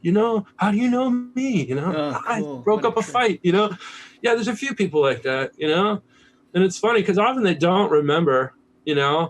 But when I bring it up, they're like, oh, okay, that makes sense. Right on. Oh, yeah. Yeah. That's one of those things, especially as a big, tall, like tattooed guy. I mean, they kind of recognize me, Yeah. Even if it's been years. They're like, oh, that dude used to live in the neighborhood, And often in the Tenderloin, I thought they figured I was one of them. That's how the whole OG thing came around. I would have never taken on that title for myself, but especially in the Tenderloin, everybody called me OG. Oh, weird. Really? Everybody, straight up. And in that context, basically what I got out of that was they're assuming I was a survivor, like an addict, maybe a prisoner, right. Somebody who's been through some shit, and I got my shit together, but I'm still in the hood, and I'm not scared of the hood. But they're like, what's up, OG? Wow. You survived. You're old.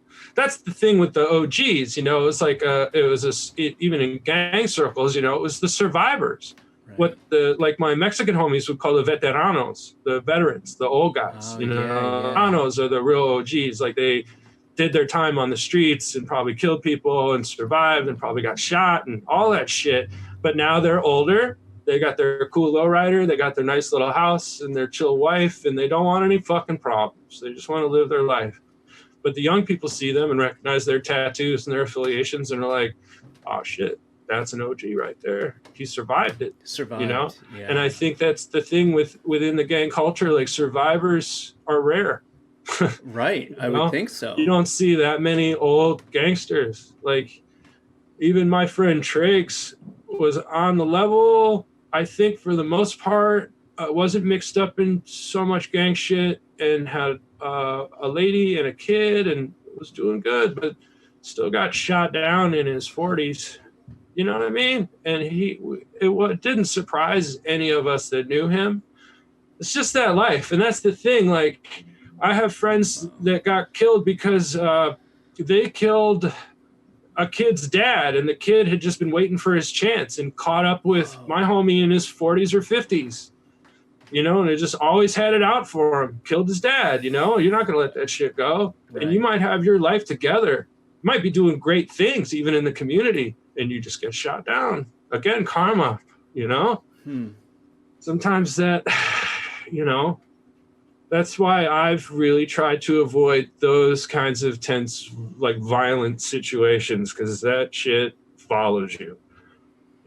People don't forget, So, yeah, it's just heavy, especially I think, when people get their shit together and they're like community leaders and, trying to get kids out of gangs and stuff, and they still just end up getting capped, But that's the world they were in. It probably should have happened when they were in their 20s, For real, though, and they all expected it. And that's the thing. Right. Sometimes, as an OG, you just shake your head like, I don't know how the fuck I got spared. Totally. I've been shot at a few times, and I've never been in a gang. Oh, really? I've had, sure, many times. Yeah, Oakland and Albuquerque. Yeah. Was it graffiti? Yeah. Well, let's see. I mean, there was an afternoon even we were in Oakland and some kids came by and were just shooting above our heads and the brick wall was breaking to the point where like the little parts of the bricks were falling on our faces. I mean, the bullets were that close and we packed up our shit and left. We got held up at gunpoint on Lower Haight. Got shot at in Albuquerque a few times. Cowboys shot at us from a pickup truck one night when we were writing graffiti. I've had gangster kids shoot at me a few times running away. Yeah. Sure. And I always just assume, everybody's seen some shit like that. But Albuquerque is particular. It's still the Wild West. I've seen friends unload clips into cars a few times. Whoa. Yeah. Middle of the day even. Yeah. Yeah, I mean. Yeah. It's just one of those things, and I never, even as a teenager, like I laid out some people that I wasn't sure if they were alive or not, just that attacked us as skateboarders, and I hit somebody upside the head with trucks and just dropped them and just ran. You don't know. You don't know. You run. Right. So yeah, I've seen all kinds, and I've had to dish it out on occasion. Never always like crying and screaming, I don't want any problem. And then boom, but oh, man. It's Albuquerque's tense. Yeah. I mean, right. And Oakland too. And I mean, the Bay Area was hot. I mean, a lot of people I knew as graffiti writers carried guns all through the 90s and 00s and whatnot. A lot of them were drug dealers too. Oh yeah. That's the thing with the graffiti scene. I mean, even the messenger scene, bro. I mean, there's some drug addicts and drug dealers and some real shady people that can't have like a job on the books, man. Right. And they end up being bike messengers. And then there's other kids that are just like, they just love messengering and just like riding their bike around and they're just like, oh, I can do this for a job. Fuck yeah. Right. But there's always those fringe elements. I mean, I know that even among barbers, like some barbers are fucking junkies.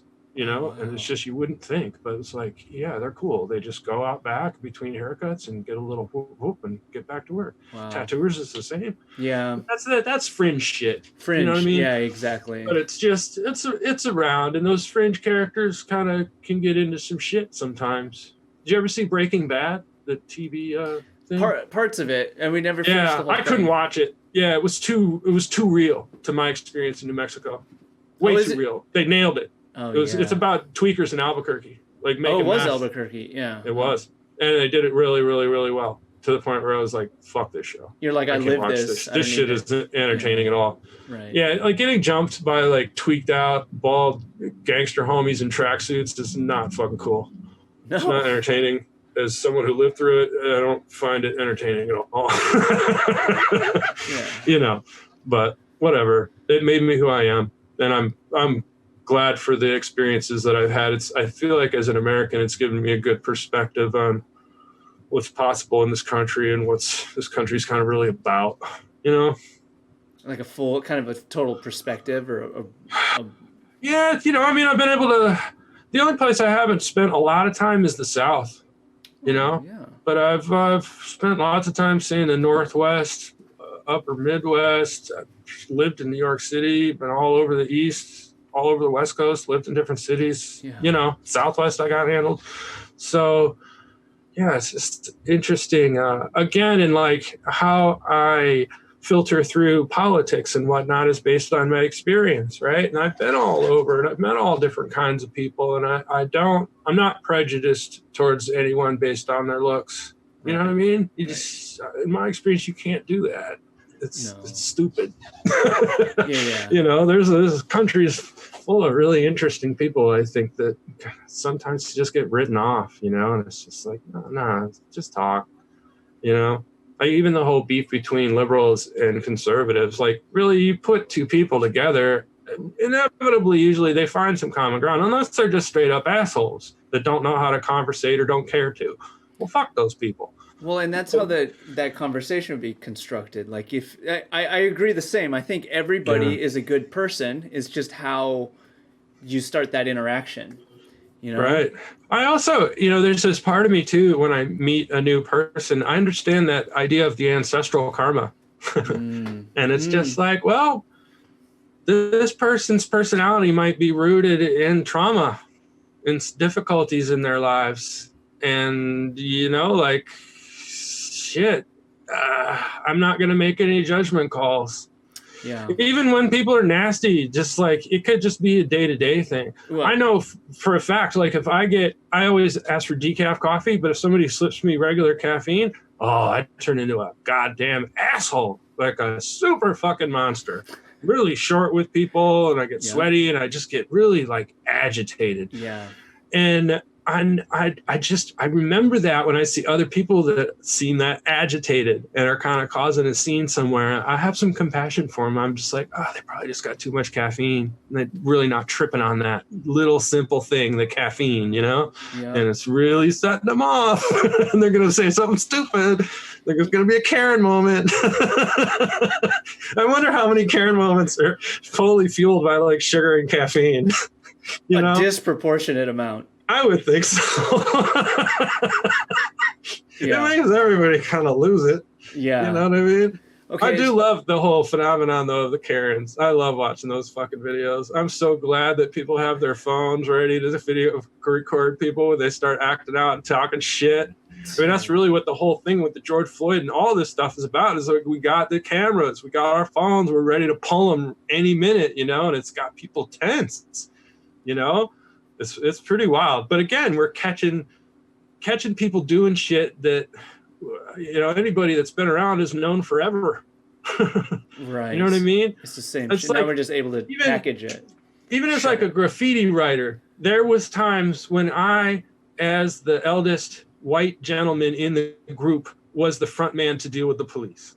Oh, absolutely. And sure. I knew that. And I volunteered for that. And I was ready for it. I was always apologetic, straightforward, take me to jail. My friends didn't have anything to do with this, you know, but we all knew I had to be the front man. And there's been times when I wasn't, because the police officer decided to choose one out of the group to hassle. Yeah. And often it was the brown fella in the group. Dude. And yeah, that's just real. I mean, people talk about all this police shit, you know, and I've been through it all. I mean, I know police can be out of hand and brutal and assholes. So often, we used to joke about it as skaters. It was like the kids that were the jocks that like did really well in high school became fucking cops because they felt righteous and whatnot. And they up and hassle us skaters and be like, bro, I know you. You're a piece of shit, bro. Like, yeah, you were the captain of the football team. Now you're a cop. Big fucking deal, bro. Fuck off. You know, you have no authority with us. Like, fuck your badge. Chase us. Great. Let's see if you can run, fat ass. Right. Yeah. Bring it. We're skaters. Like, fuck you. Okay. You know, but that's the thing. I mean, to me, that's where the root of my contempt of the police comes from, you know. But I also have a lot of compassion for their job, man. It sucks. It really, there's a lot of things that they shouldn't be dealing with. Right. Which I think is a great part of all the conversation that's coming out. I think people that, are maybe going to commit suicide should get a mental health professional there, not a fucking cop with his gun out. Dude, you know? seriously. Also, I've been witness, I guess that has happened at one time, to a suicide, and had to help. It was a kid upstairs that lived for me in Oakland, and he hung himself, and his girlfriend found him. And I helped her deal with the situation and wait for the cops to come. And I just felt so bad for the cops. I was just like, what a fucking awful situation. Just unfucking believably awful. And these are the poor fucking guys that have to deal with this. And then later tonight, they might have to deal with somebody pulling a gun on them on the street or some shit. Like, what a fucking shitty job. You know, even then I was like, I guess it's a wrongful death. It's a suicide. They're going to need to investigate it.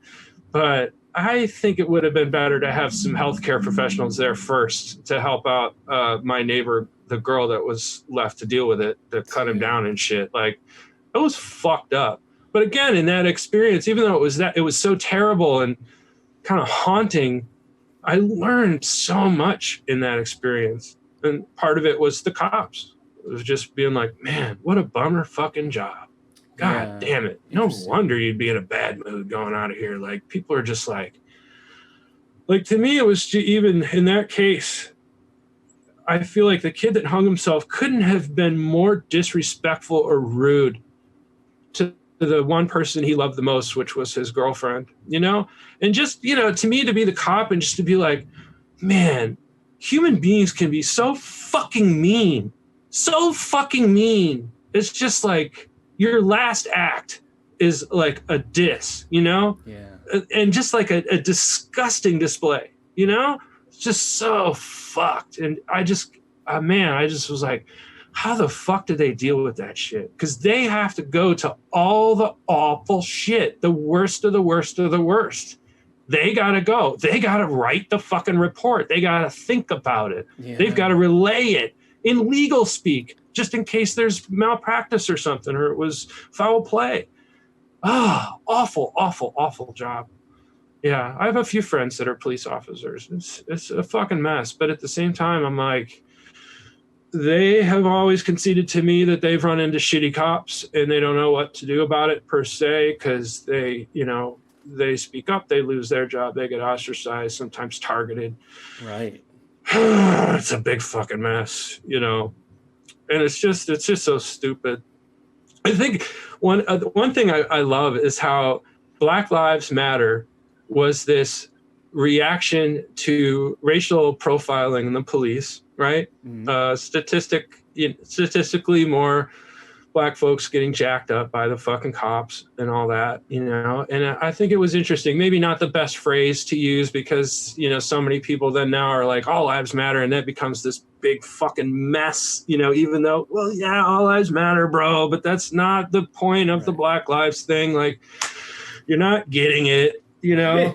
But then for the cops to take a race issue and make it about the color of their fucking uniforms is just so perfect about how stupid they are. To go blue lives matter, right? Black lives matter is a race issue. Their comeback to that is about the color of their uniform. You know, it's what like, wait, you're comparing an occupation to a race issue? What the fuck are you talking about? You know, just, oh my God, you stupid sons of bitches. And now you're all going to stand behind this blue line. So that you're basically putting us in a position where all cops are going to be the same. They're all going to sit behind this blue line. They're all going to protect each other, which creates even more animosity. It's kind of the point of the whole my God. thing. And that's led to all this, you know, police reform, which is good, you know? So we'll see. I just think how they dealt with it. It's just like so funny to see police using brutality against protesters protesting police brutality. That's fucked up. That's so good, dude. Oh, that fucking kills me. Oh my God. It's like, oh, why are you protesting? Because they fuck us up. Well, they're fucking us up because they're protesting. Yeah. Is that what? Yeah. Well, yeah, I guess they're brutal. Yeah. They are true to their word. Yeah. Yeah. All these peaceful motherfuckers. No, again, you know, I think protest to me means nonviolence. Okay. Now, I'm not even into destruction of property. Like when it turns into looting, I think that's opportunism and really devastating to those neighborhoods. You know, I'm all about protest. You know, it's just when people go to a protest with weapons and not expect the police to use their weapons against your weapons, you're fucking tripping. Yeah. You know, like there's a big difference between a protest and a riot. You know what I mean? Like, and you know, they have their places, you know. Do you remember the Yellow Jacket riots in France that happened last year? It was about oil prices in France. And every Sunday they would put on these yellow, the workman's vests, like the street workers' vests, because it was a labor thing.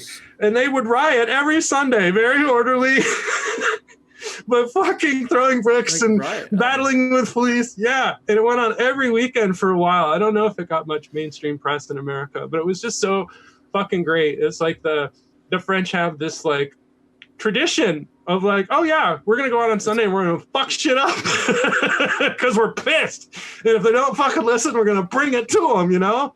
And they got the concessions that they needed. Yeah, I think it was about gas prices. And they were just basically saying, if the gas prices increase that much, it's really going to have an effect on the working class in the rural areas, because they need to move product, and they were just like, you do this to us, you're going to devastate our distribution system. You're trying to do this to help society in this way, but it has this other thing that you're not considering. And they felt so strongly about it, so many people, that they got organized, but it was just like Sundays, then they'd go back to work on Monday. Yeah, and they wouldn't even labor strike. They're just like, throw on their vest and go smash. Yeah. That's fucking crazy. Yeah, it's just yeah. Well, did you ever live in Seattle? Yeah. What's your feeling on the whole Chaz thing? That was bizarre for me to see it from the outside. Like, what the fuck? They were just like, go ahead. All right. I know it didn't last, but what a wild way to deal with that situation. I thought that took some balls, actually. Yes. Like, well, let's just see. I mean, yeah. It turns out, no, they put up boundaries and they killed people and she got loose.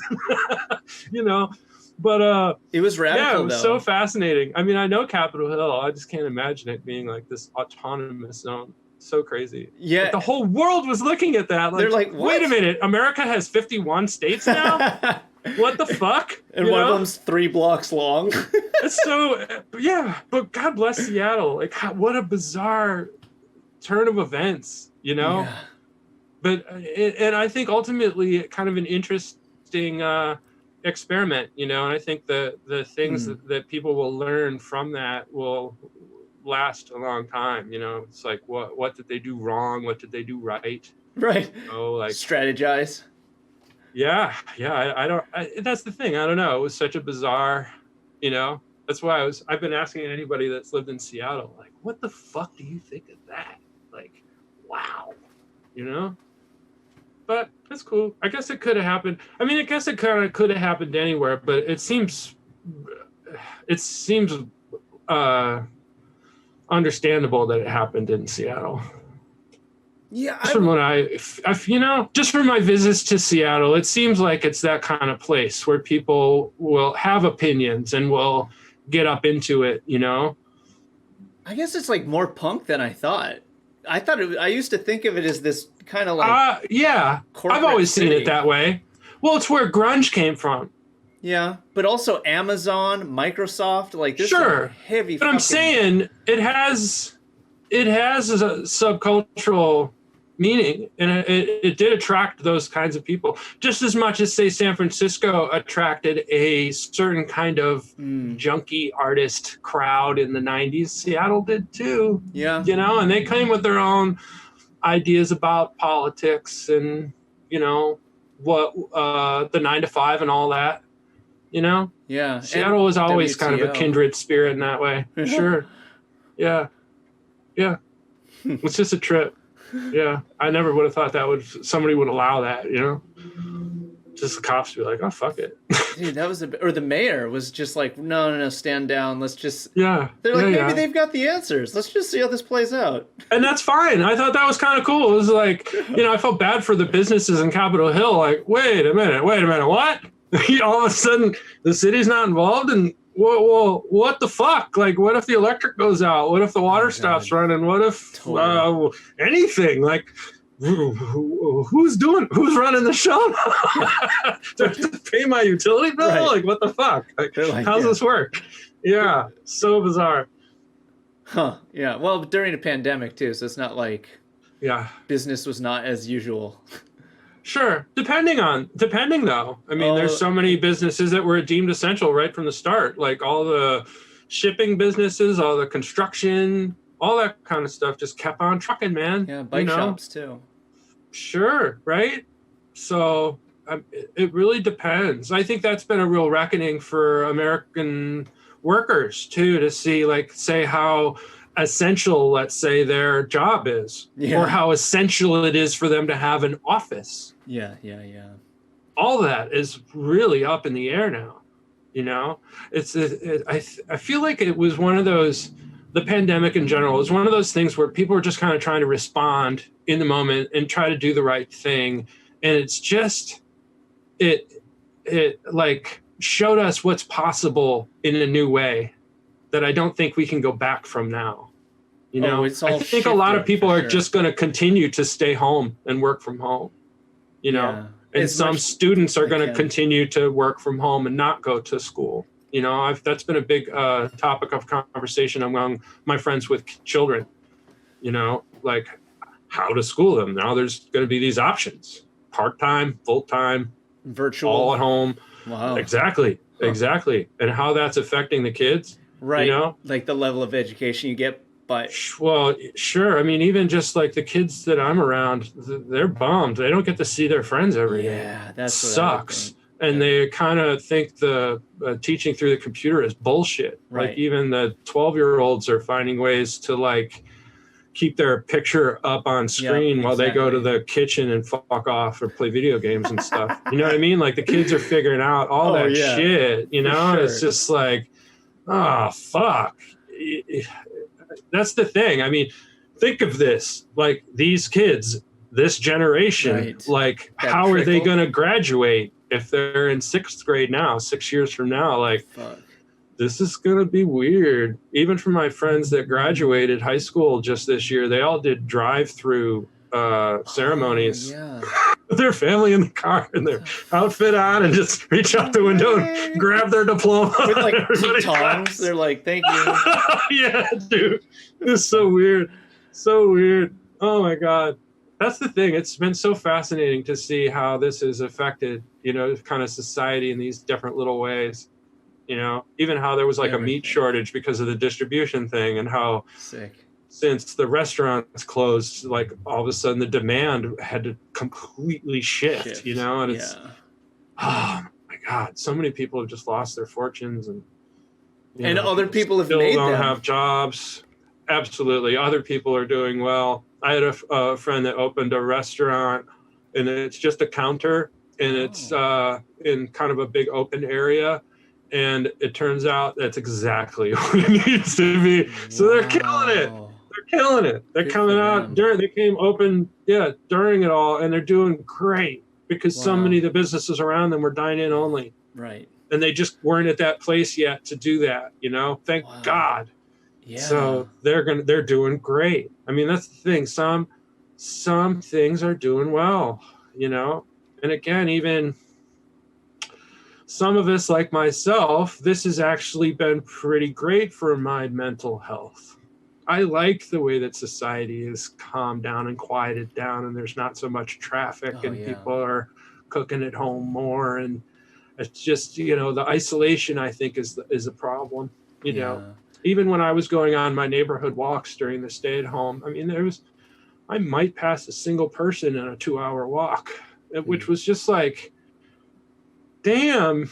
I mean, they're saying quite clearly on the news, like you could still go for a walk in your neighborhood, but so many people just did not leave their house, period. Yeah. And I just think that is so dangerous, especially for your immune system. Our immune systems thrive by mixing it up, you know, and being able to deal with the things that come at us. You know what I mean? It's like when I see a little kid like put their hand on something and then put it in their mouth. Yeah. You're like, oh my God, don't do that. No, he's getting strong. That's kind of how kids get stronger. That's why they naturally do that, you know, on some level.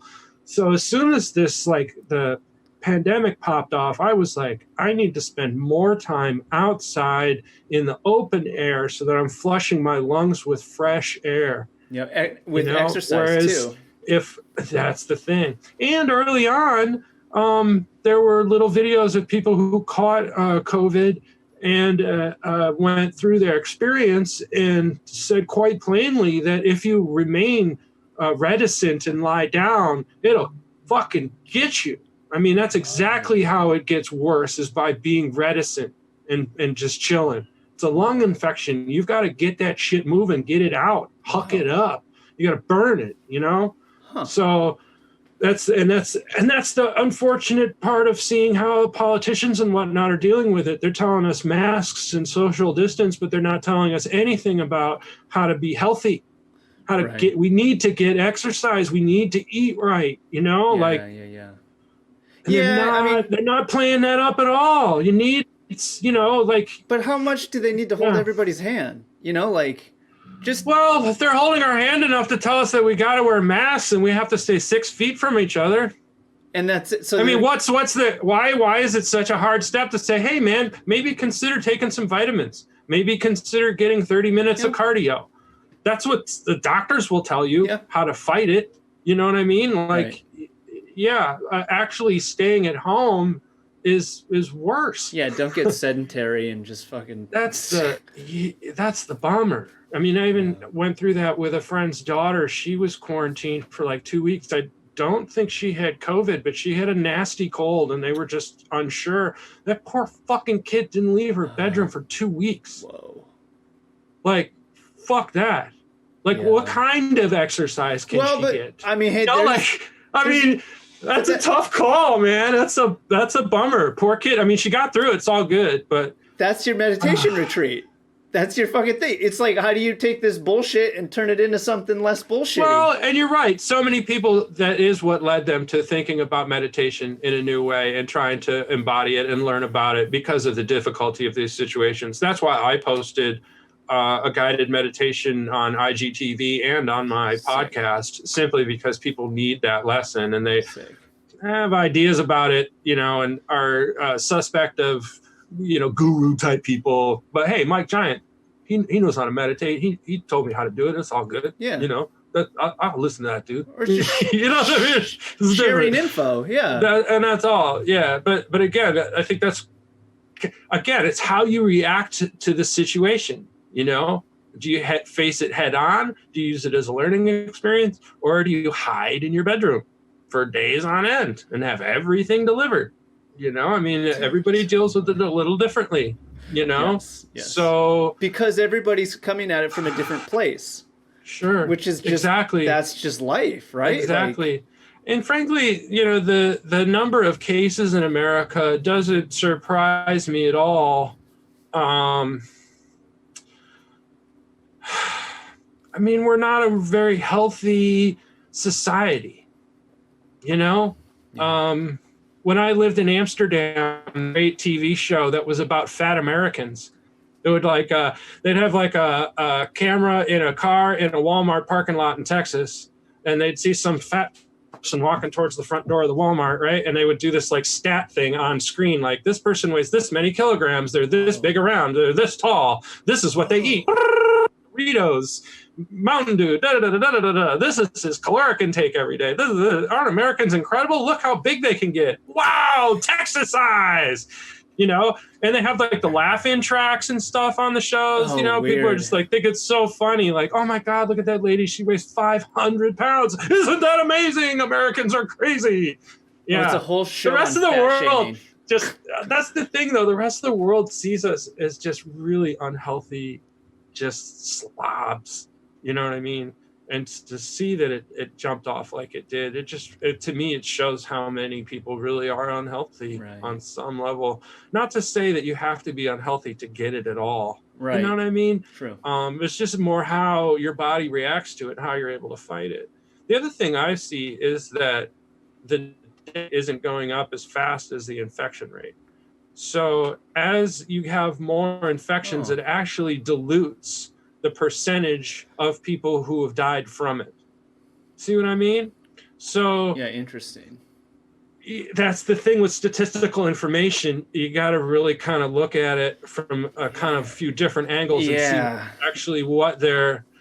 And again, too, there's that whole thing where the hospitals were kind of going bankrupt and danger of closing because nobody wanted to go to the hospital. Everybody canceled elective operations and whatnot because they didn't want to go anywhere near a hospital because that's where the COVID patients were going. Right. So it had this tremendously detrimental effect actually to the hospital system. But they could get COVID relief money if they had any COVID cases in their hospital. So anybody that had any of the symptoms and died from their pre-existing conditions, they could call it a COVID death, even though they hadn't tested positive for COVID. Yeah. So that really throws off the statistical information too. So again, it's this big fucking mess of information and having to filter through it and decide for yourself almost your own personal story of like, well, I guess I'll believe this and I guess I won't believe that until I find evidence otherwise. I don't know. Seems like they could be feeding me full of bullshit. But again, day to day, I still just get up excited to go to the studio and go skateboarding and live my life. You know, it's all good. And as things pop off, you know, they'll pop off. Yeah, you just kind of move accordingly. And trying to be prepared on some level too. I just did some firearms training recently, just in case it gets to that. If the police, you know, were not responding to home invasion calls or something because they were covering a riot and you don't have a firearm or something to protect yourself, you're kind of fucked. And a lot of people, especially here in California, are talking about that now. People with families, like, should I get a firearm? And I'm like, well, it's a right that we have. A lot of people, you know, in the rest of the world don't have that right. And yeah, the police response time could be terrible. So, then, are you taking like courses? Is there like? Yeah, basically my the last podcast interview, my buddy Tony, he's an instructor, works at a gun shop, and we went to a range, and he got me. We just basically did a lot of drills, keeping the weapon safe, keeping the safety on until just the moment that you need to pull the trigger and then putting the safety back on. Real simple things, but you just got to do it over and over and over. And every time you didn't put the safety back on, he'd be like, safety. You're like, God damn it. Sorry, dude. I'm trying. You know, I'll get it. And by the end of the day, no, every fucking time, just like clockwork, like very, very safe use of the things. And I'd never shot at a moving target with a shotgun. And that was really fun with the clay, little clay pigeon kind of things. It was really fun. And I was really good at it. I thought I'd be terrible, but I was about 90% accurate first time. That's interesting. Yeah, I think that's one thing that I've been shooting my whole life, though. Oh, you have? Oh, yeah. Yeah, I grew up around it. Oh, interesting. Yeah, my dad had me shooting at probably 10 just to not be scared of the gun. And also, I was a latchkey kid, me and my sister. So he wanted me to be able to protect the home and my sister while mom and dad were both at work. Whoa. Yeah. And you have had guns your whole life then? You like grew up? You know, most of that period that I lived in San Francisco, I never did. You know, like, I guess it wasn't until I got up to Colorado. Oh, yeah. My father gave me the 38 that he taught me how to use. It still has the receipts from the 80s and stuff. What? Still fires great. It's like a police issue 38. It's a really great gun. I love shooting it. It's my favorite. But now, you know, I bought a semi-auto 45. I've got a shotgun, but it's not legal in California, so I need to get rid of that. I bought it in Colorado, and the laws are different state to state. Yeah. And I've got a nice hunting rifle, too, with a scope that's super, super fun to use. Have you ever run into, like, friends that have found out that you have guns or that you shoot and then had, like, issues with that? I guess they didn't say anything about it if they did.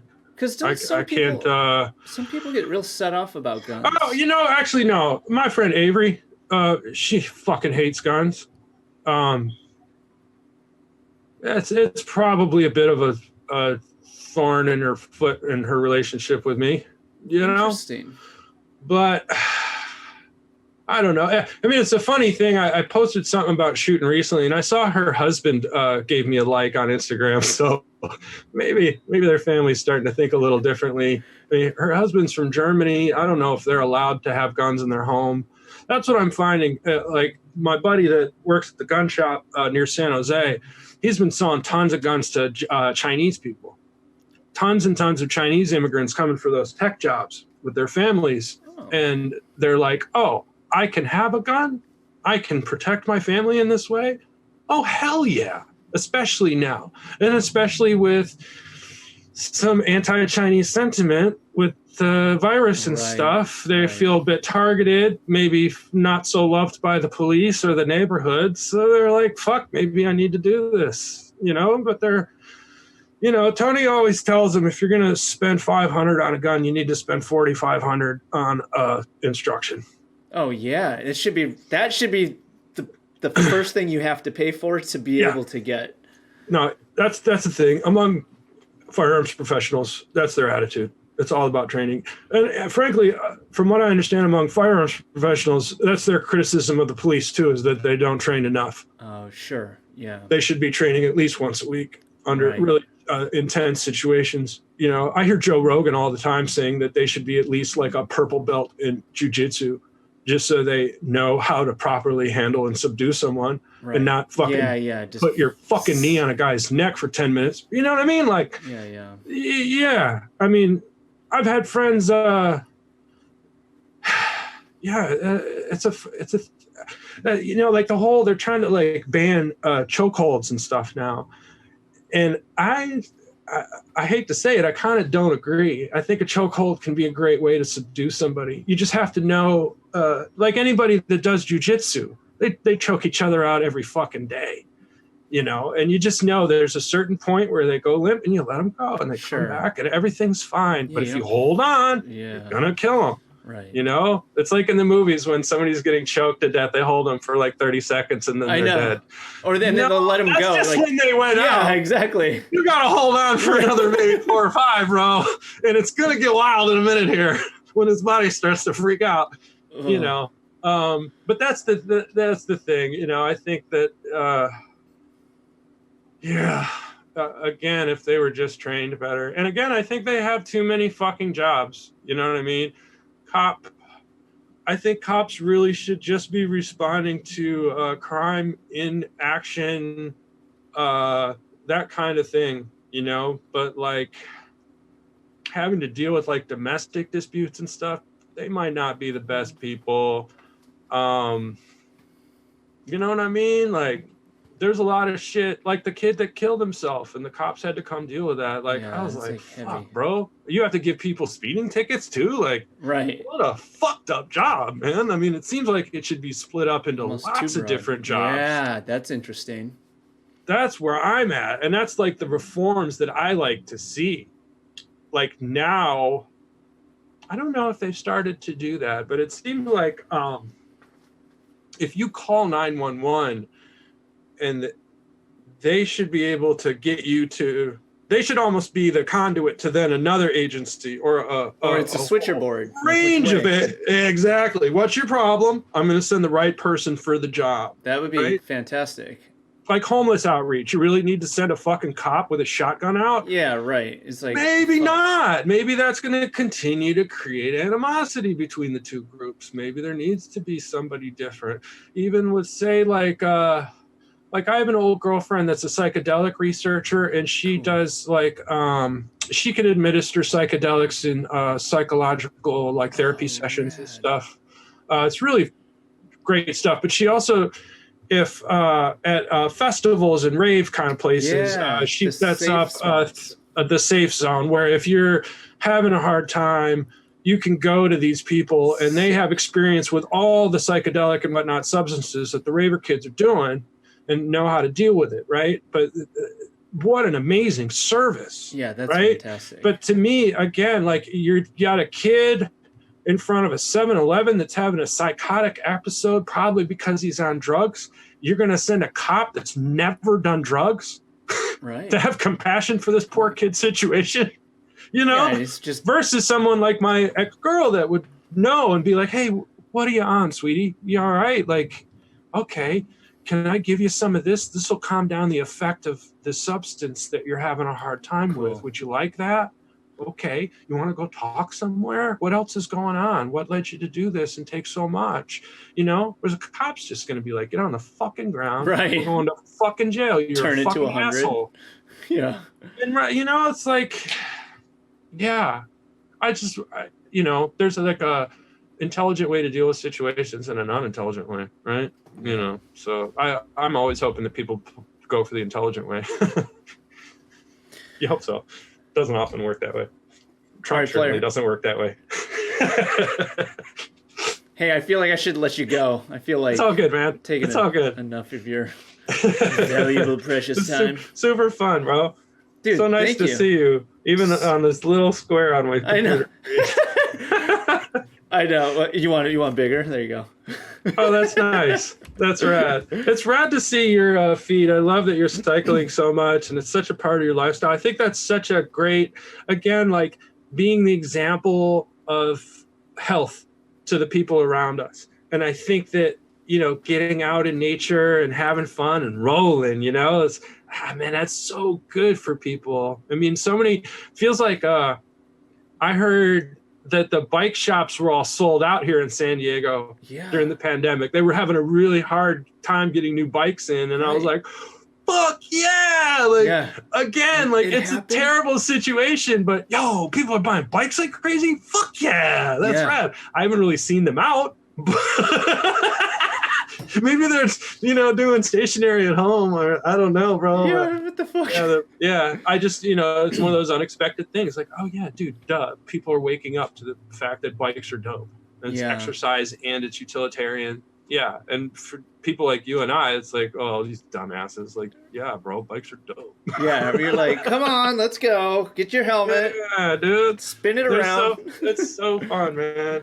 God bless. Yeah, that's rad. Well, dude, thanks so much for doing this. It's fucking awesome. It's all good. Thank you. I appreciate it. I'm glad it worked out. Yeah, me too. I didn't think it was gonna at the beginning. Dude. So many problems. Thank you to Mike Giant for being here. A big thank you goes out to you for listening to this episode.